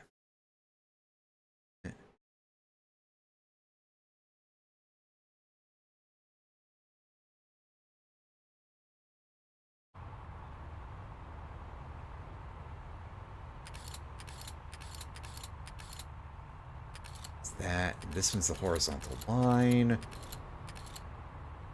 Yeah, I could barely see that in that texture.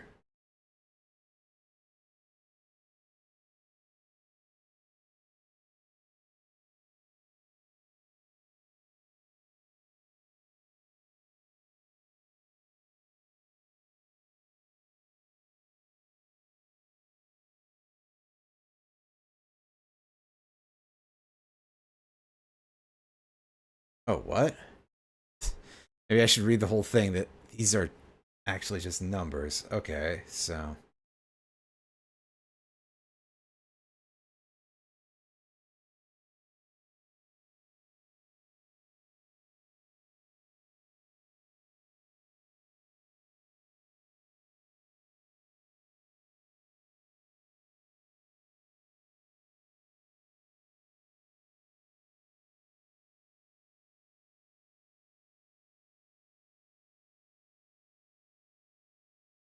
So it's actually just that I'm an idiot. Okay, I get you now.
Okay, yeah, so this isn't actually what I thought it was. My bad.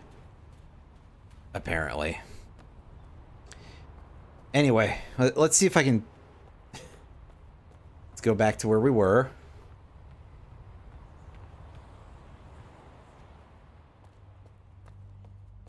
And try to hash some more of stuff that's going on in that area out, if possible.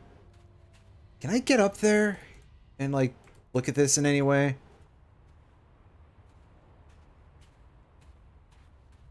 Doesn't look like it.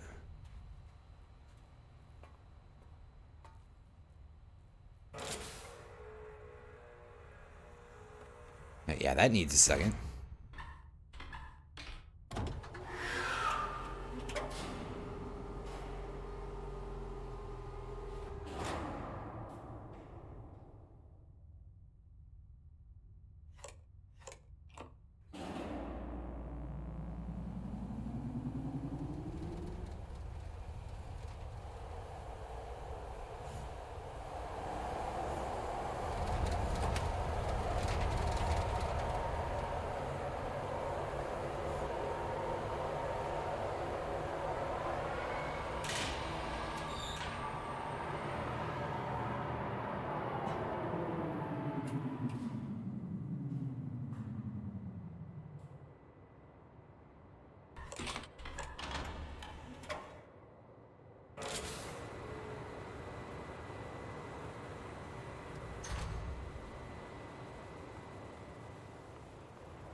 Huh, it makes sort of a weird, like, rubbery noise. That's that. I mean, it also doesn't have any, like, detents or anything, so I don't... That would be asking a lot of specificity for that, really, so...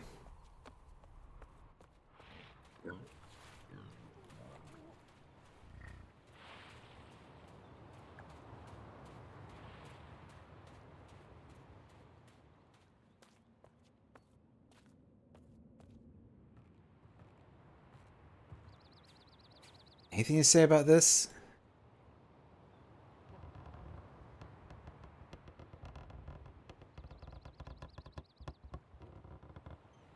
Makes mostly the same sound. Might be supposed to be something different, but it's very slight.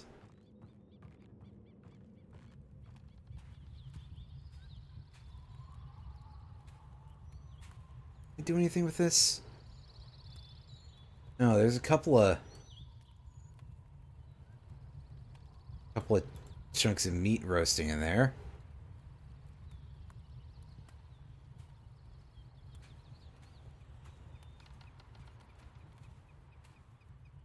Unfortunately, I can't, like, lean across and pull this.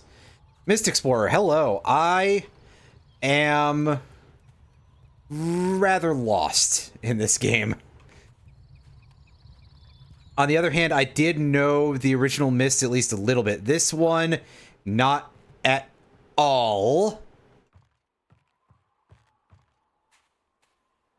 Okay, yeah, so this is... We've been over here. Can't do anything with that yet. But in here, this is the building. The school building that we saw earlier.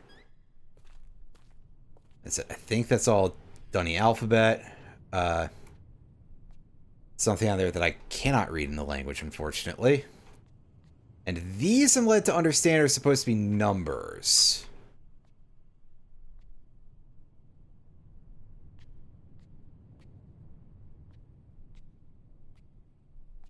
Well, I would assume that you know a little better than I do, so... That's entirely fair. Like I say, I like this series, but I've kind of admittedly been from a bit of a distance on it. Okay, so this is going to be important. This has to be of some value, right?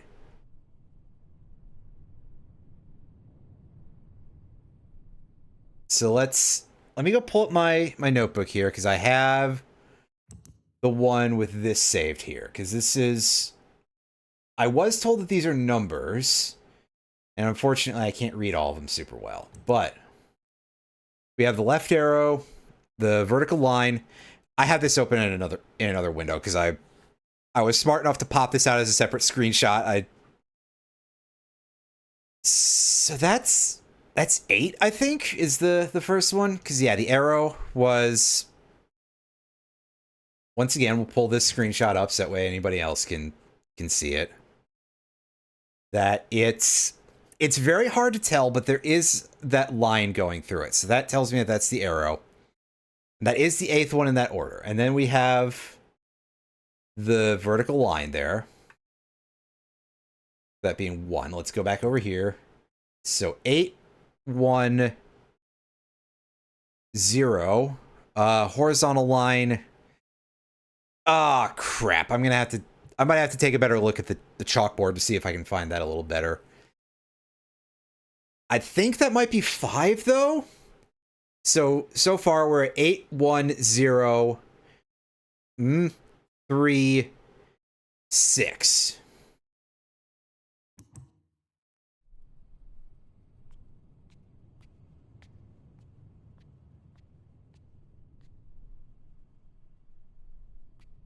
Okay, yeah, so we can see some actual markings in the other ones, except for that 4. That 4 kind of looks like the angle. I'm making a big assumption on that one.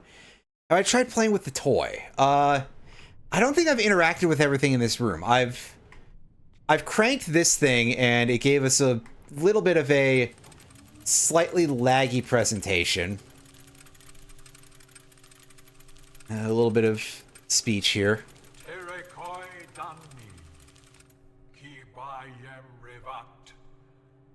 I saw this before.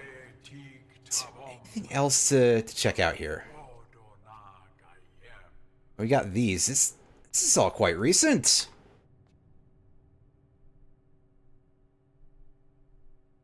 This is a list of either names or words. And... pencil. Okay, I definitely haven't done anything with this, so...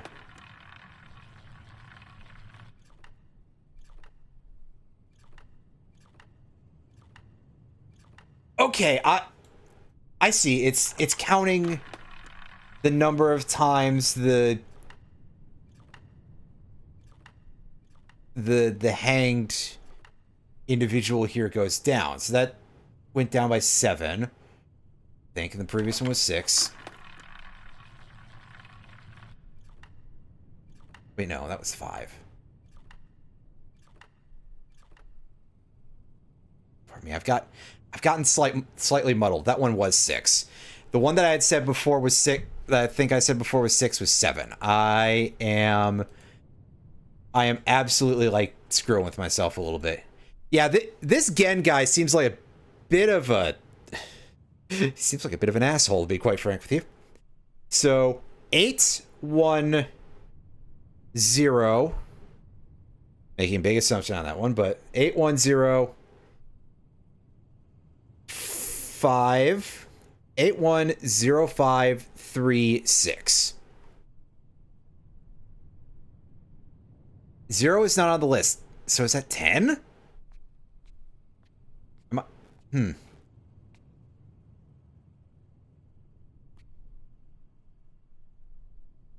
Yes, because admittedly I haven't like played with this a lot to see that one come up.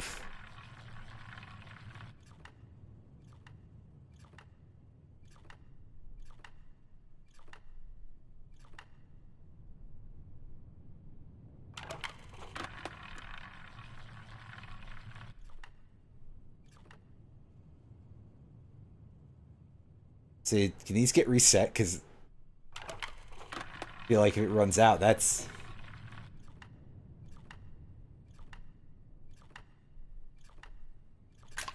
Whoa! Well, that... feels like a quite special kind of waffle. Shocked me a little bit, too.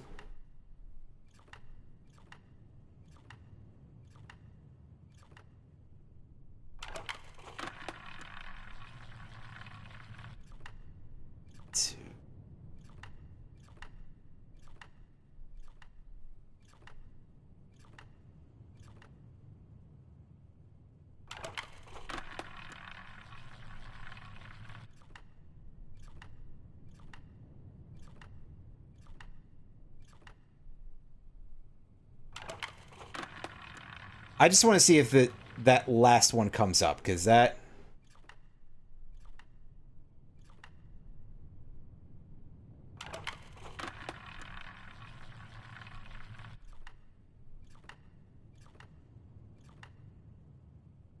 It's the last one that has, like, eluded me slightly.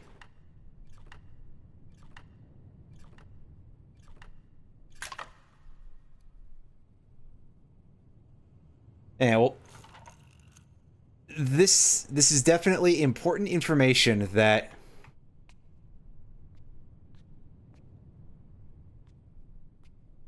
I feel we don't have everything, because we saw those symbols earlier, as we saw on the controls on the weird rusty thing.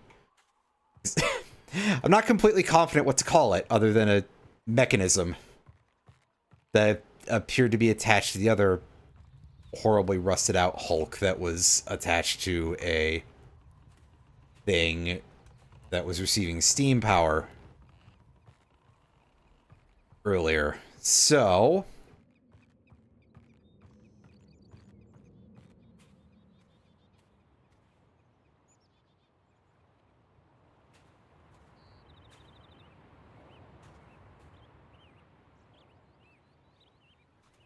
is there anything else I should be seeing on these? Can't look in there.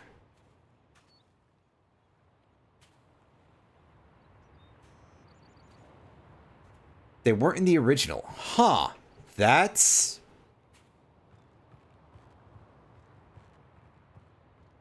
interesting. So I guess this version changes a fair bit then, huh? How odd. How very unexpected.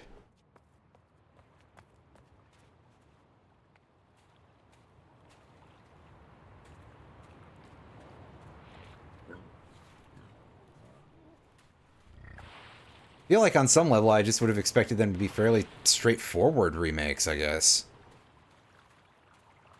I mean, aside from all the graphical changes and the free roam. I call that, yeah.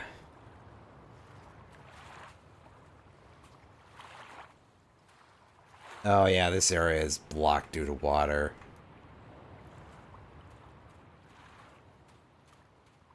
I mean, to be fair, that is entirely understandable.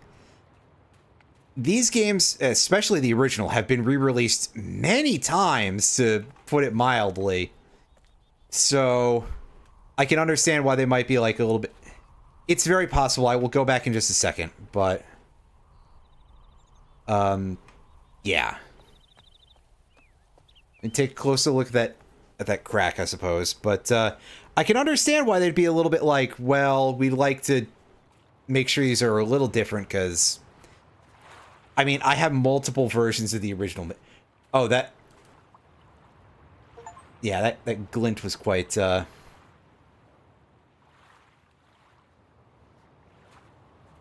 that pinged an achievement, so...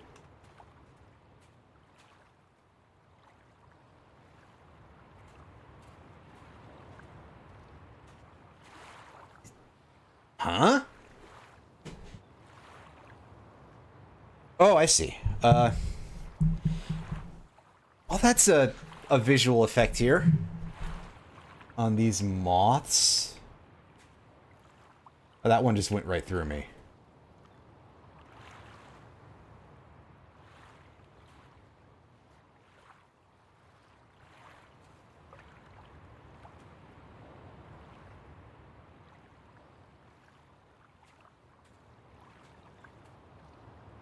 It's covered in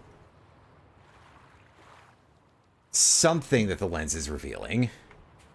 I'm not completely confident as to what, but it's... Okay, good. I can hide that. I was like, I'm not sure if that's something I need to have out all the time. Yeah, so is it just like white paint? Is it... I'm not sure what it's supposed to be indicative of, but... Okay, yeah, so that... It looks like it's just the paint bucket there.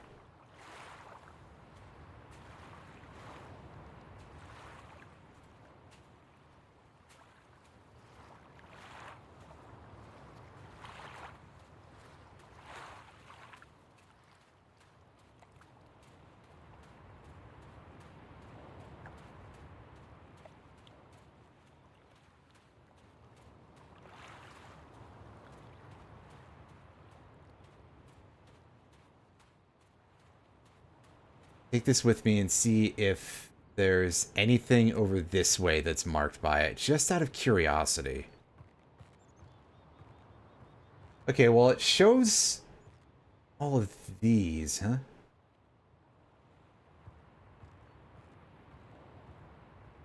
They light up to actual flowers. Hmm.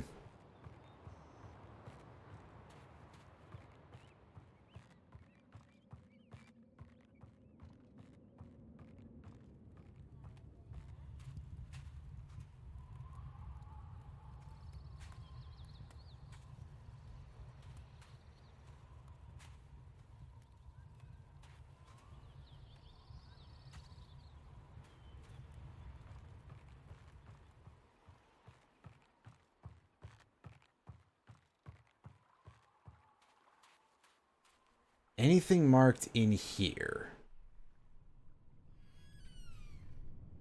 Well, that clipping is very, Okay, yeah, nothing has any of the white paint in here. I was just checking because I'm not completely confident as to what it indicates just yet, just that we see quite a lot of it. Or at least near those moths. And, well, where we picked up the lens, obviously. And seeing the flowers on that tree that otherwise looked rather dead while we had the lens out. So, trying to hash that out a little bit as we go. But otherwise, I still feel like I'm a little bit walled in this area. Like, we got some useful information out of that classroom. With its very morbid toy.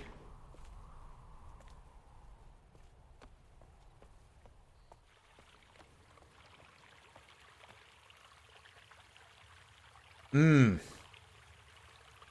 yeah, so these are just absolutely covered in... Now, hold on. I want to get this out into different light for a second, because... Okay, I was just looking at the edge of the lens, and since it just basically glowed because of where we're at...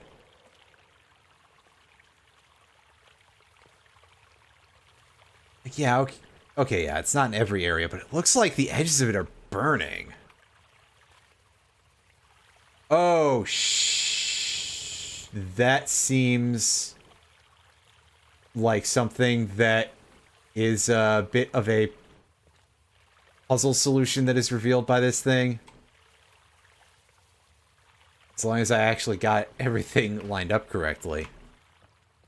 So let me go back and go take a look at the other one real quick.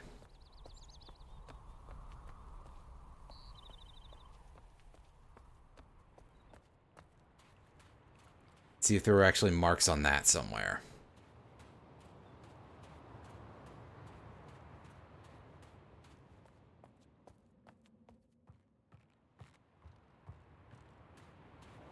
Okay, there was. Let's try and set that back.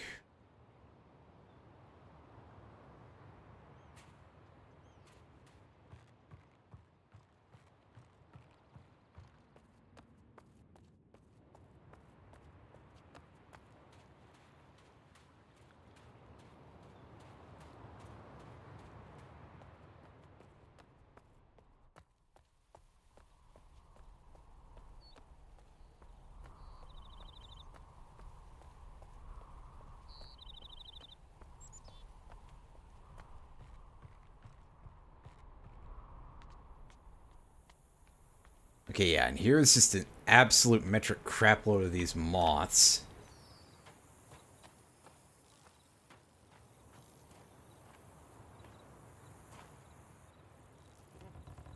Set that again.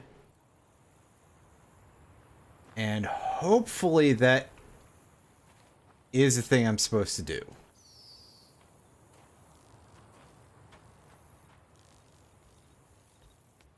Let's go and try to take this into this area. See if this reveals anything to us that I missed. Because goodness knows there's plenty of stuff that I could have very easily missed.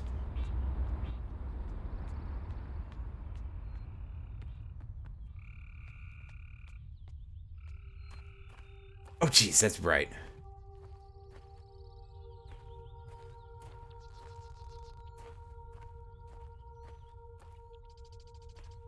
Yeah, there's got to be something about this. I feel like this is a very important place. I just don't know why yet.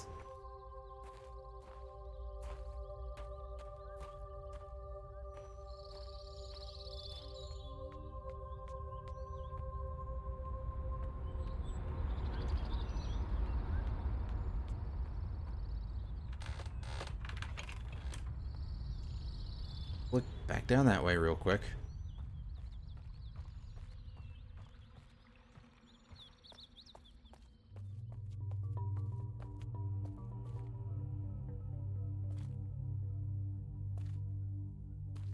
Oh, hey, that looks like...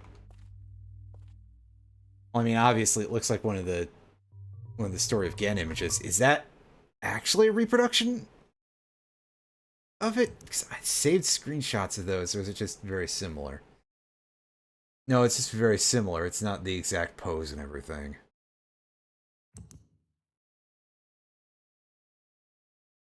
Let's see.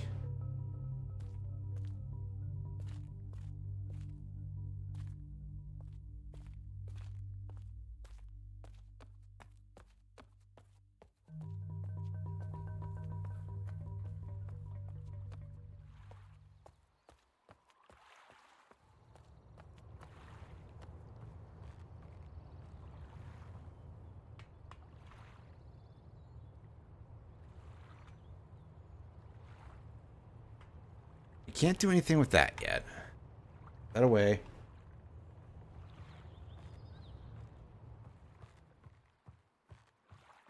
Okay, because now I'm back to being a little bit stuck. In terms of not quite knowing what to do.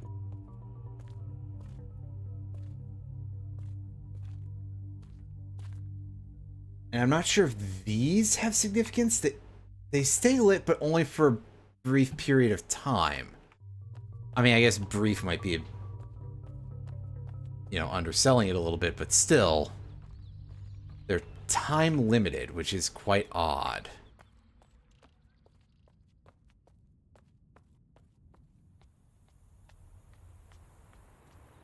I feel surely like I haven't finished this area, but I did start on the area past the minecart here.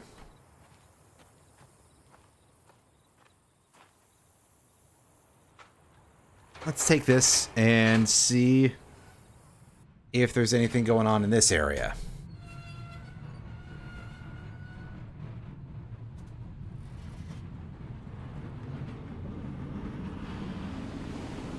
God, those orange lights, they look like they'd be scorching hot. Ugh.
This is the white color they already had.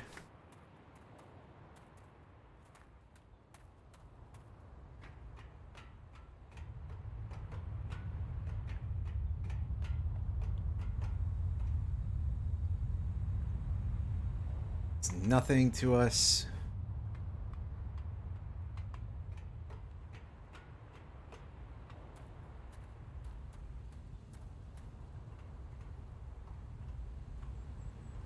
Yeah, so this is drained.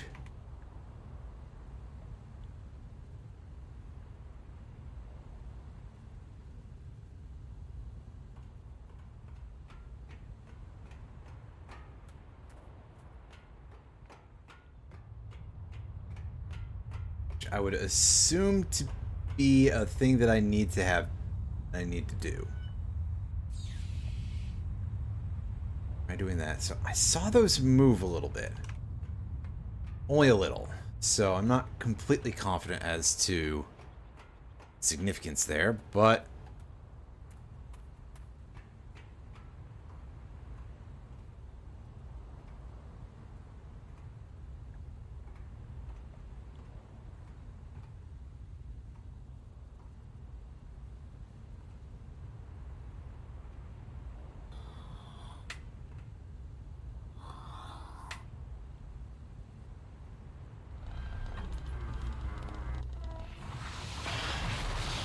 close that and refills the room.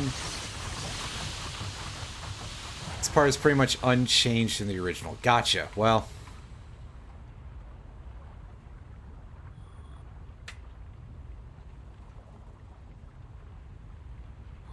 I just try like every possible position on this. So yeah, I can tell this is some sort of boiler.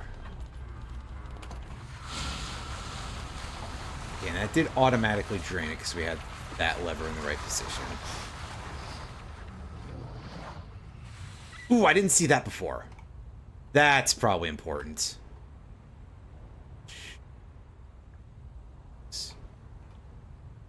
That way.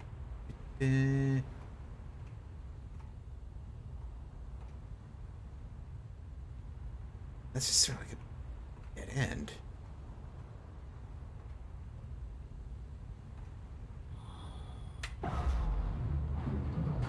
Oh. Oh, that did something.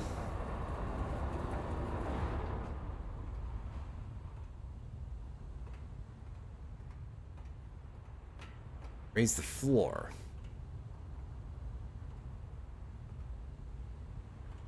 However, the door is still not openable, but is perhaps sensible because I don't think it would be very safe to go in there right now, to put it mildly.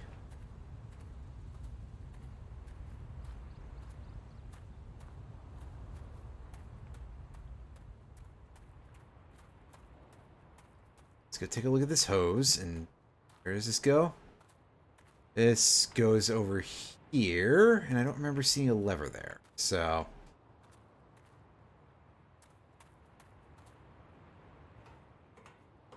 But I am gonna walk up the ladder real quick. Yeah, walk up the ladder. I mean, that's kind of correct, isn't it? Still, technically. Okay, yeah, I was just making sure there wasn't, like, a lever up here, because...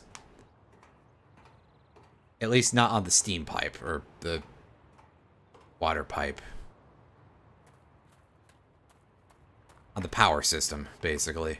Because that's what it is. Of a sort. This...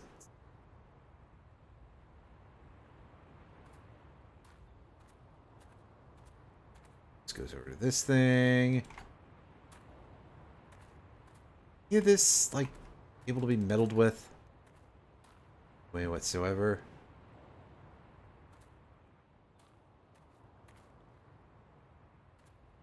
No.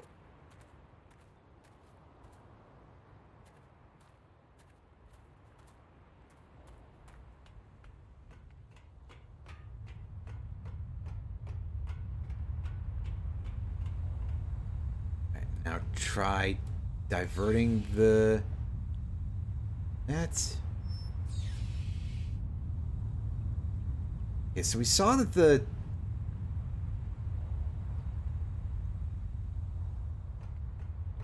the little rivets there on those ends. They do move, but very subtly.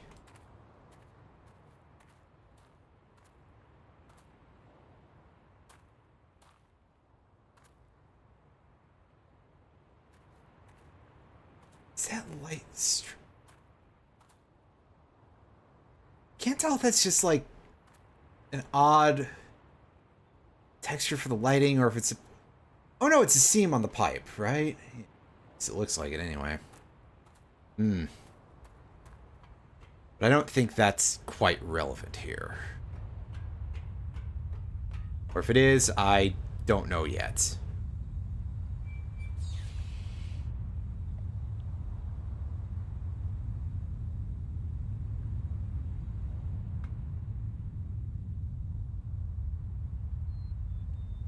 Attempting to do anything over there just goes to that. Okay. Okay, I'm going back over to this area. Don't think that that's changed anything, unfortunately, because... Yes, but I do want to check anyway.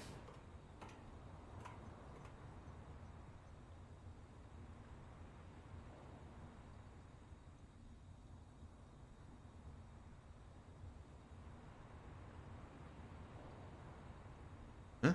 Oh. Yeah. Welcome to Riven, a game for people who are significantly smarter than I am, to be honest with you. How's it going?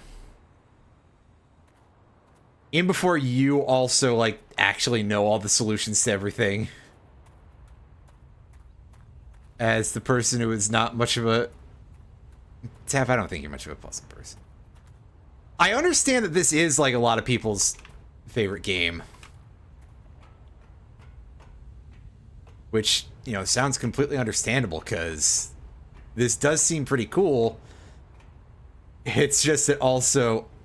there's quite a lot of it that I don't know, I feel like I just very easily miss important little details and stuff. So,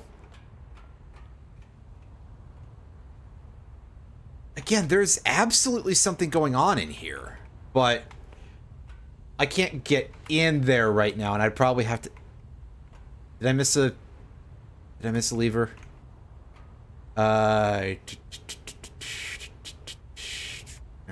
Trying to scan the pipes a little bit. I think they blend in a little from the rust color. Which, fair. Oh, there it is. Okay. Alright, and that... Right, that turns off the gas to the burners.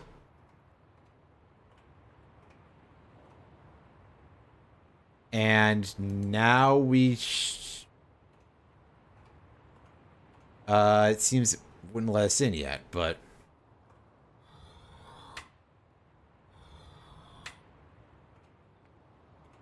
Can we get it? Let's see, can we get a view in there? But...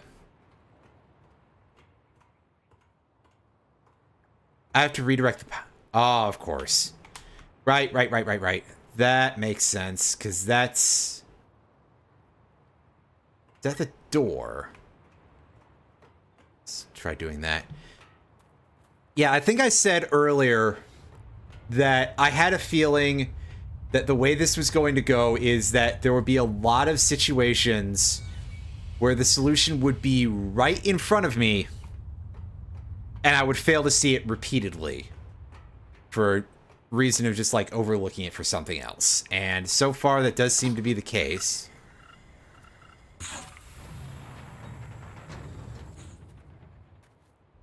Yeah, and sometimes I will very easily miss things, especially, like, again, small rusted levers on metal of similar color.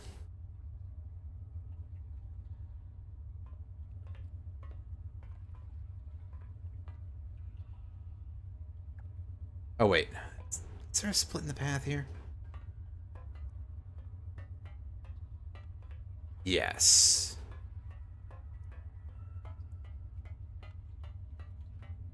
That's a my bad.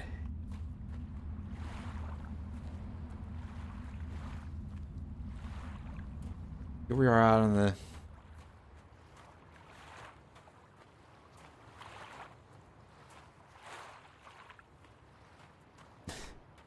That sounds like a completely understandable thing to have. Yeah, so the big thing that I remember from the original Myst that got me very, very stuck. I mean, I remember the combination lever thing, and with an asterisk here, I mean the first time I played it. So, since I got stuck on the combination lock in the last time I streamed it, when I streamed the remake. And this should allow us to... Yeah, there we go. I should have known that that was when we're going to open it. So last time I streamed it, I kind of got stuck on the combination lock lever that opens the way to the mechanical age. The time before that, the big thing that I got stuck on was opening up the way to the Channelwood age. Because I did not notice that, like, there was anything particular going on with the sound. That threw me off. I suspect I would have gotten stuck on the Selenitic Age train as well. The underground roller coaster kind of thing. But I was spoiled about that one in advance, so that might have been slightly, Ah, crap, I don't think we can get it. Yeah, all that stuff is underwater, isn't it? You can tell by the way it's green.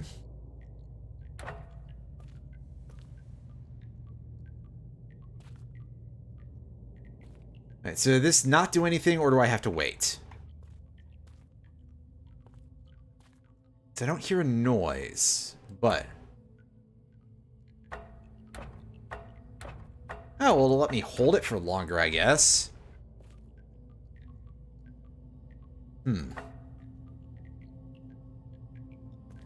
Oh, yeah, that would kind of make sense.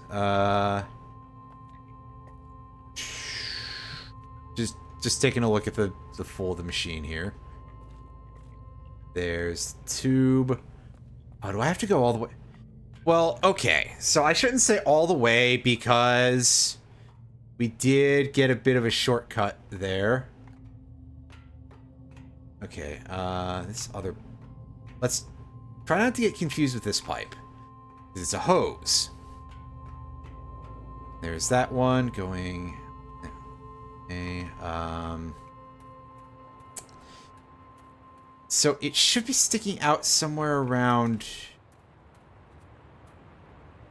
Direction?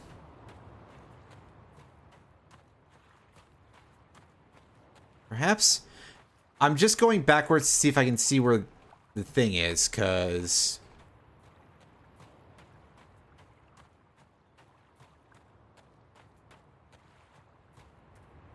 Otherwise... I might be flying a little bit blind here as a result. Yes, there's that pipe.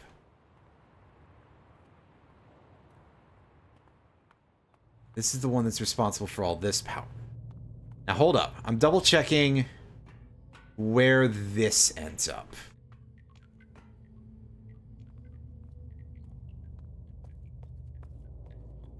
Because now that I see it goes all the way back there.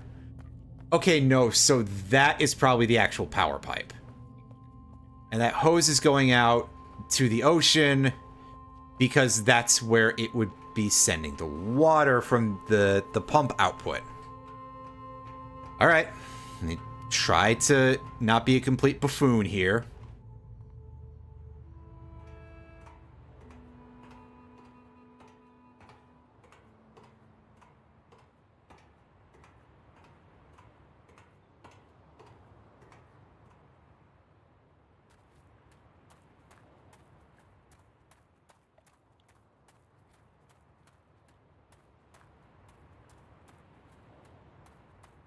Well, I mean, the water's got to go somewhere. Right?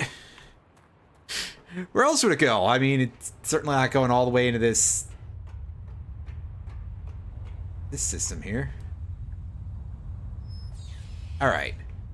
So that should redirect over to operate the pump.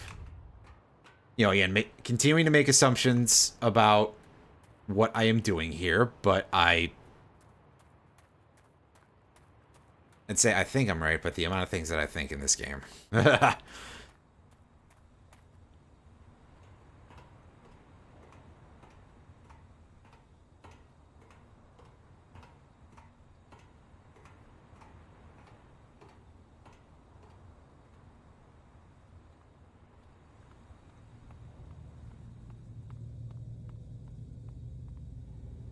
Right, yeah, because... I mean, again, that is sort of my assumption because it disappears. And yeah, at first I hadn't noticed that it was the pipe that was attached to it, but I noticed the hose pretty quickly. I was like, that sticks out. Okay, let's try holding it just for purposes of that. And that should start draining the cave. Is this area enough? That's... Okay, so it doesn't actually require me to... I don't know, the fact that I noticed you could hold it like that made me think that you would have to.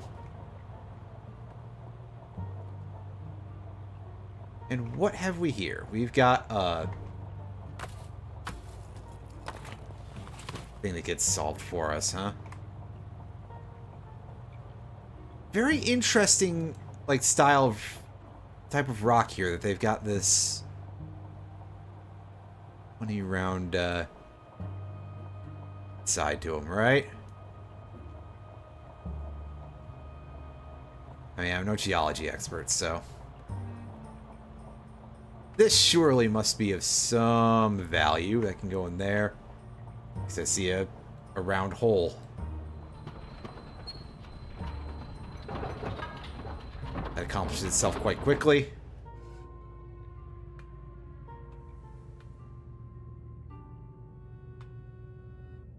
Let's take a look at this. This is some sort of elevator, I think. It sure looks like one. Now, am I allowed to interact with anything over here? This looks like a weight system. This kind of looks like... really like what you get when you are using like a weight machine at the gym, I think. And I forgot to just go over here, so... What can you tell me, this thing?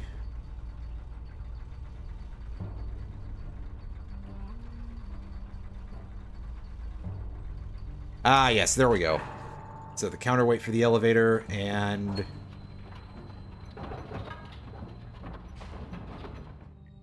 Ah, yes, that makes sense. So... This should allow us to go up now, yeah. Oh, no, that makes us go backwards. Yeah, a lot of just, like, interesting movement mechanisms in general. As well, because I already mentioned the Selenitic Age thing. As I realized, the hell am I gonna call that, actually? Hold on.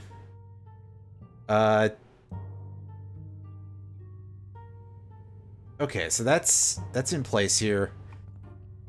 Ship, there we go. So... Well, now, wait a second. This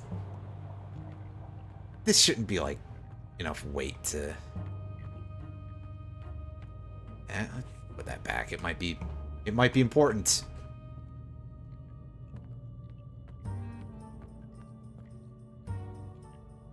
But yes, there were also the...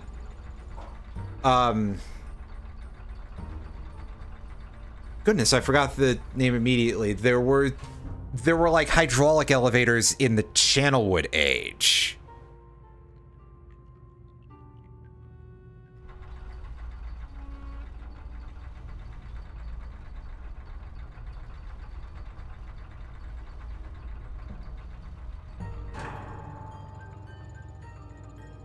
Actually, let's try sending that back up and let it stay there. Have a look around outside and see if that cart is anywhere obvious.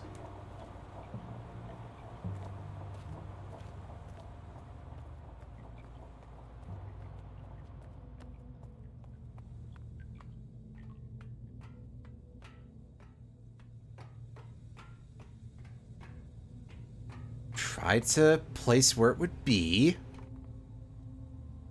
Here to that.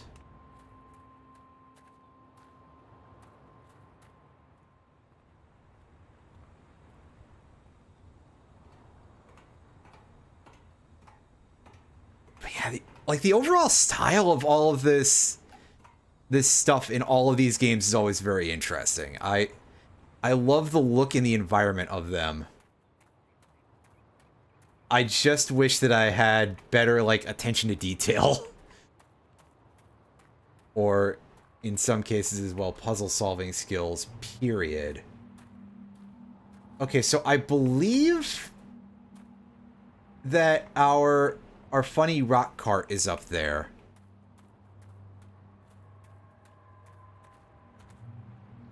And over here we have this furnace that has an old burnt-out book in it. I'm assuming that that doesn't really have any value at this point. It's just... it's there to help you get a feel for what this area was for. And the fact that that book has been destroyed.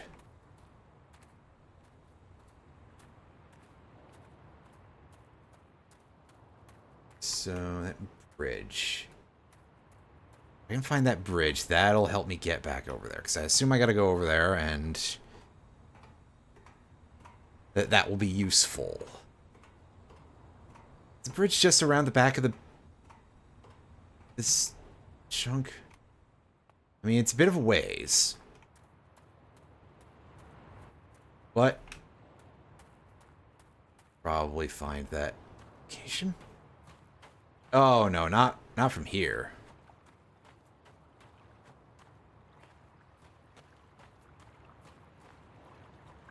Our playable character is not exactly the climbing sort, that's for sure. No mountaineering tools on our journey here.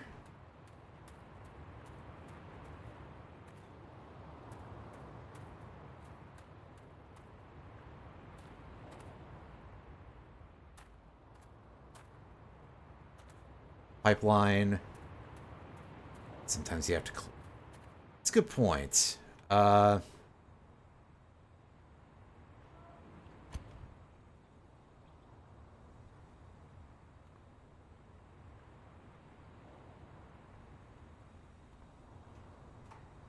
So...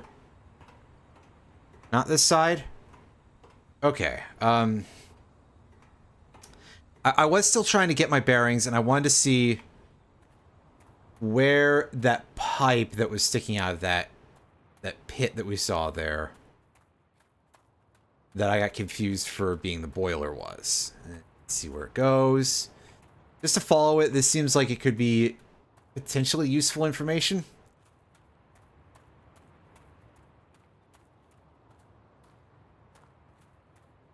Only sort of. You can't quite see all of where it's going.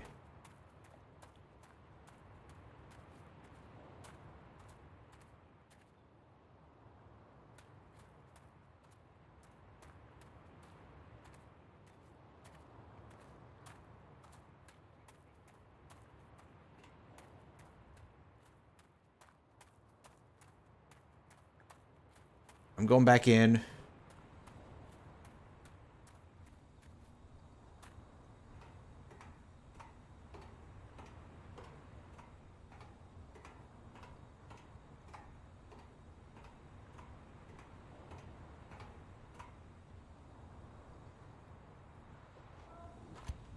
I'm going to re-examine. You know, just sort of start backwards, basically.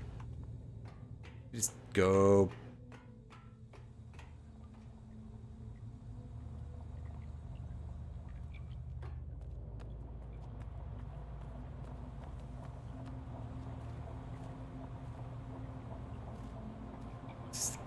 the pipe for the pump.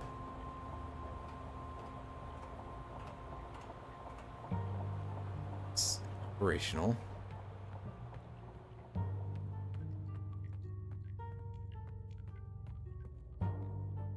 So the cart's up there. Turning the crank probably not do anything for us yet, I don't think. Curious, can we do anything else with this? Probably not. I really did not think so, but I was curious.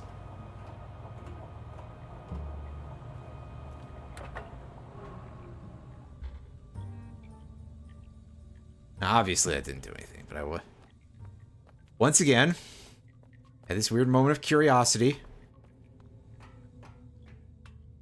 I'm thinking I could try redirecting the power again.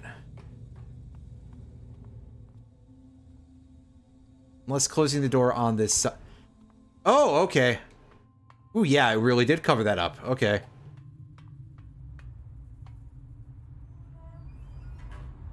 So what's over here? We've got another of these rotating globes. I'll come back to that in a second to make sure I didn't miss anything on the other side. Which I did. Yeah, this is the way to go. I've seen multiple of those globes, and the pattern is quite interesting, but I'm not yet completely confident as to what it means. Okay, that door is not opening for the moment.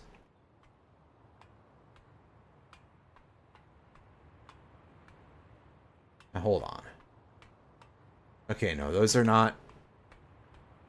They're not pipes in that sense, anyway.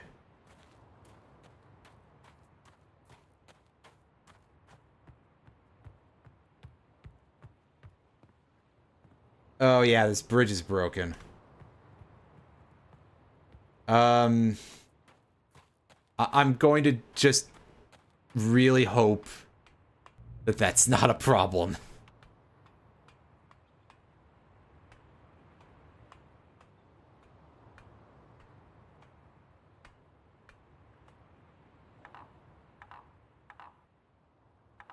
Okay, that doesn't seem to rotate.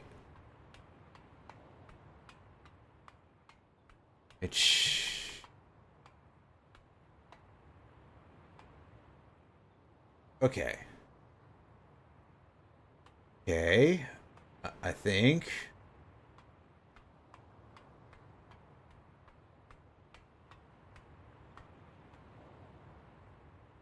Is that end of things?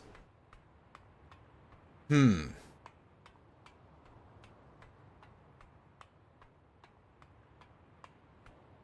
I want to go take another look at the spinning dome thing real quick. See if there's anything different about it or about this room. And the pattern, again, looks the same.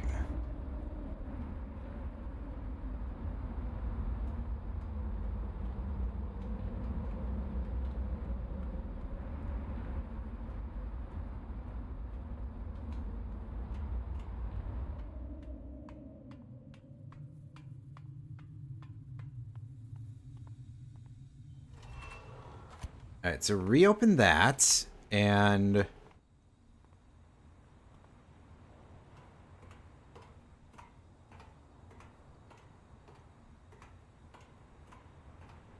then come back down here.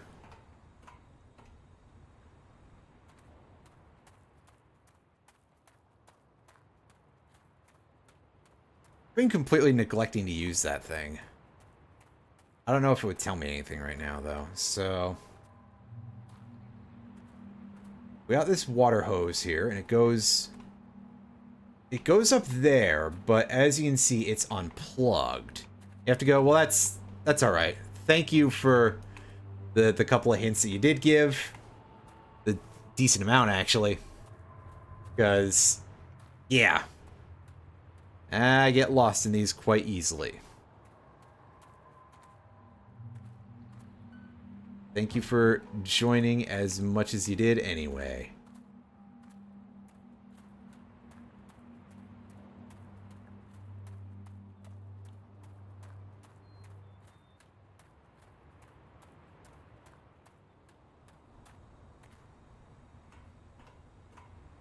It's like there was something about that. I don't know if that was just a weird sunspot or whatever. Sunlight spot, pardon me, not.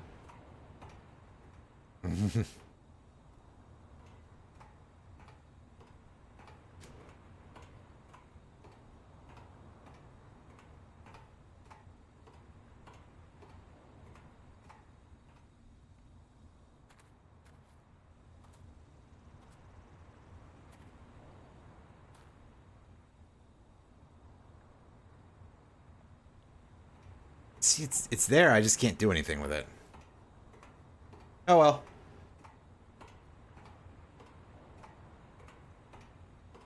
An interesting visual detail, I think. It's what it will have to just stay as for now. Alright, now take this thing out and go take a look around here, just in case.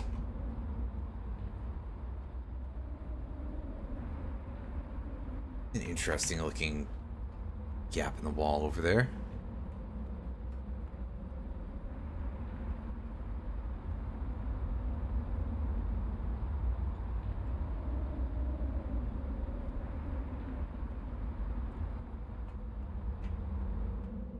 Can't see what's in there, and I can't reach to it, so...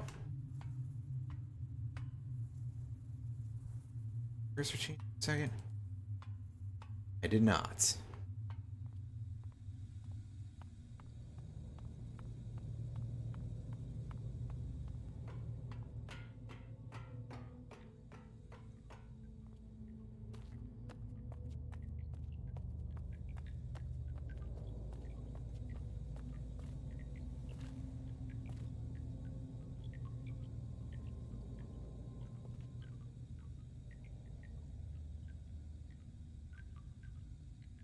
Oh, did it? Okay, refilled. So I'm not completely confident as to the exact purpose of this lens. Apparently this is something that was added to the remake, and it just seems to, like, have revealed a few splotches of white paint in a couple of locations and make a couple of moths look a different color. So I'm not even sure how useful this thing is, but I decided the heck with it. Let's see if it shows me anything with this.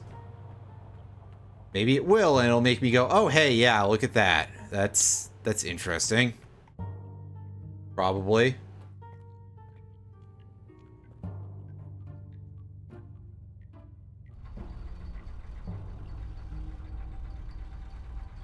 Because, again, this is a game that is very, like, oblique about absolutely everything.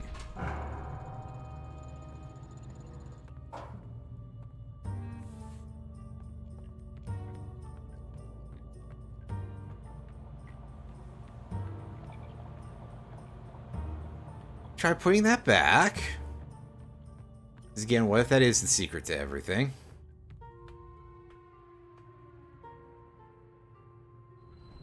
Okay, no, but this keeps going, so I think it ultimately is just like you want that rock because you need to transport it somewhere. But I'm curious to find out anyway.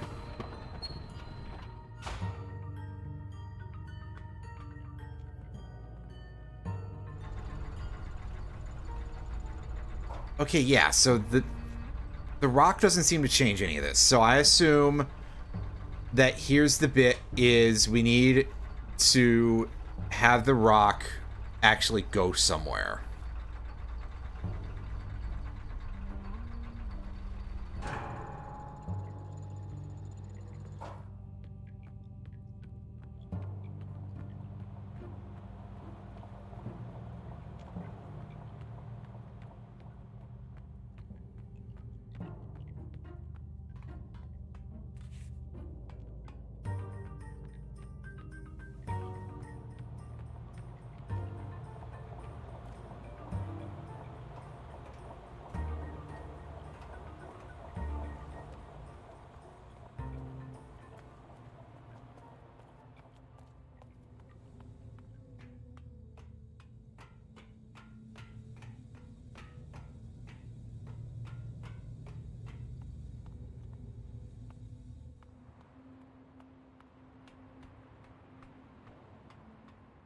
this out just in case. I think we are once again going to end up over here and just be like, I am not sure what I'm missing yet. Go this way. Yeah, I went this way. Sorry, because there was this dark cave. Which weirded me out a little bit. And this is the bridge that broke. And not just from the fact that it had to pop in.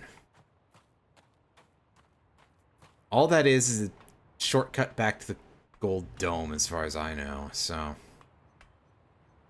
that I don't suspect is super important at this point.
Well, let's try one last thing for now, and then I will take a pause for and it's up tomorrow or something. Oh, hey, that's right. There's a door here. Can we? Yeah.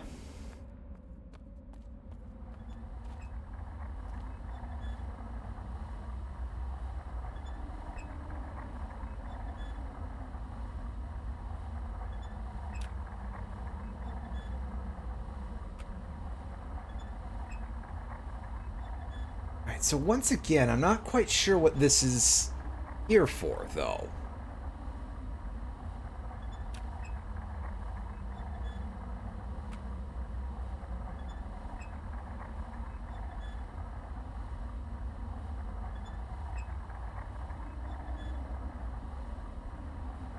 Guess we can look at the dome and see if there's anything special about it.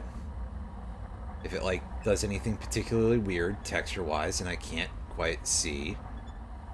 There is.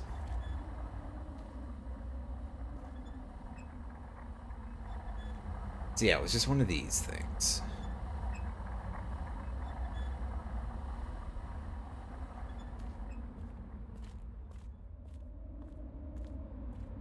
Okay, well that doesn't really bring me any closer to a solution, does it?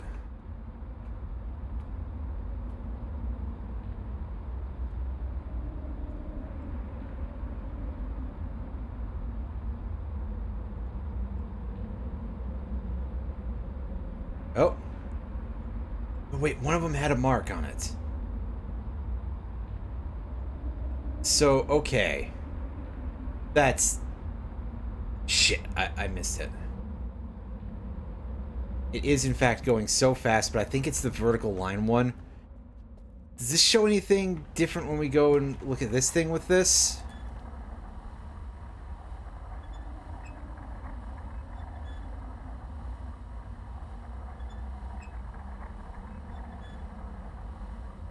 It does not.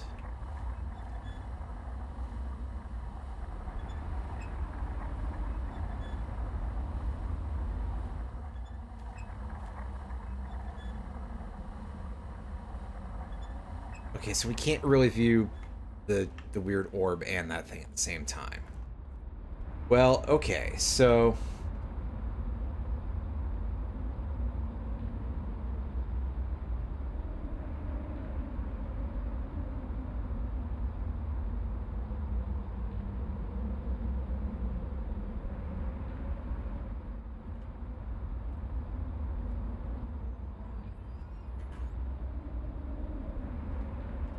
So there's that one that's specifically marked, and that's all I can tell about that. That suggests to me that there's some importance.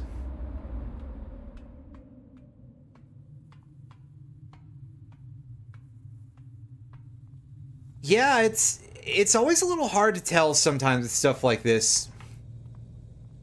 But I think that at least like this game, there's usually a fair bit of interesting like writing and stuff and layers to a lot of these, that it's not just completely random, I swear.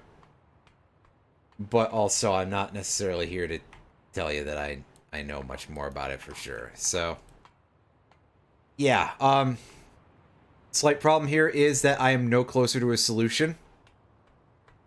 So I think for now what's going to happen is I'm just going to save, and we'll come back to this tomorrow, you know, with fresh eyes and all that happy horse shit, and we'll try to get a little further ahead.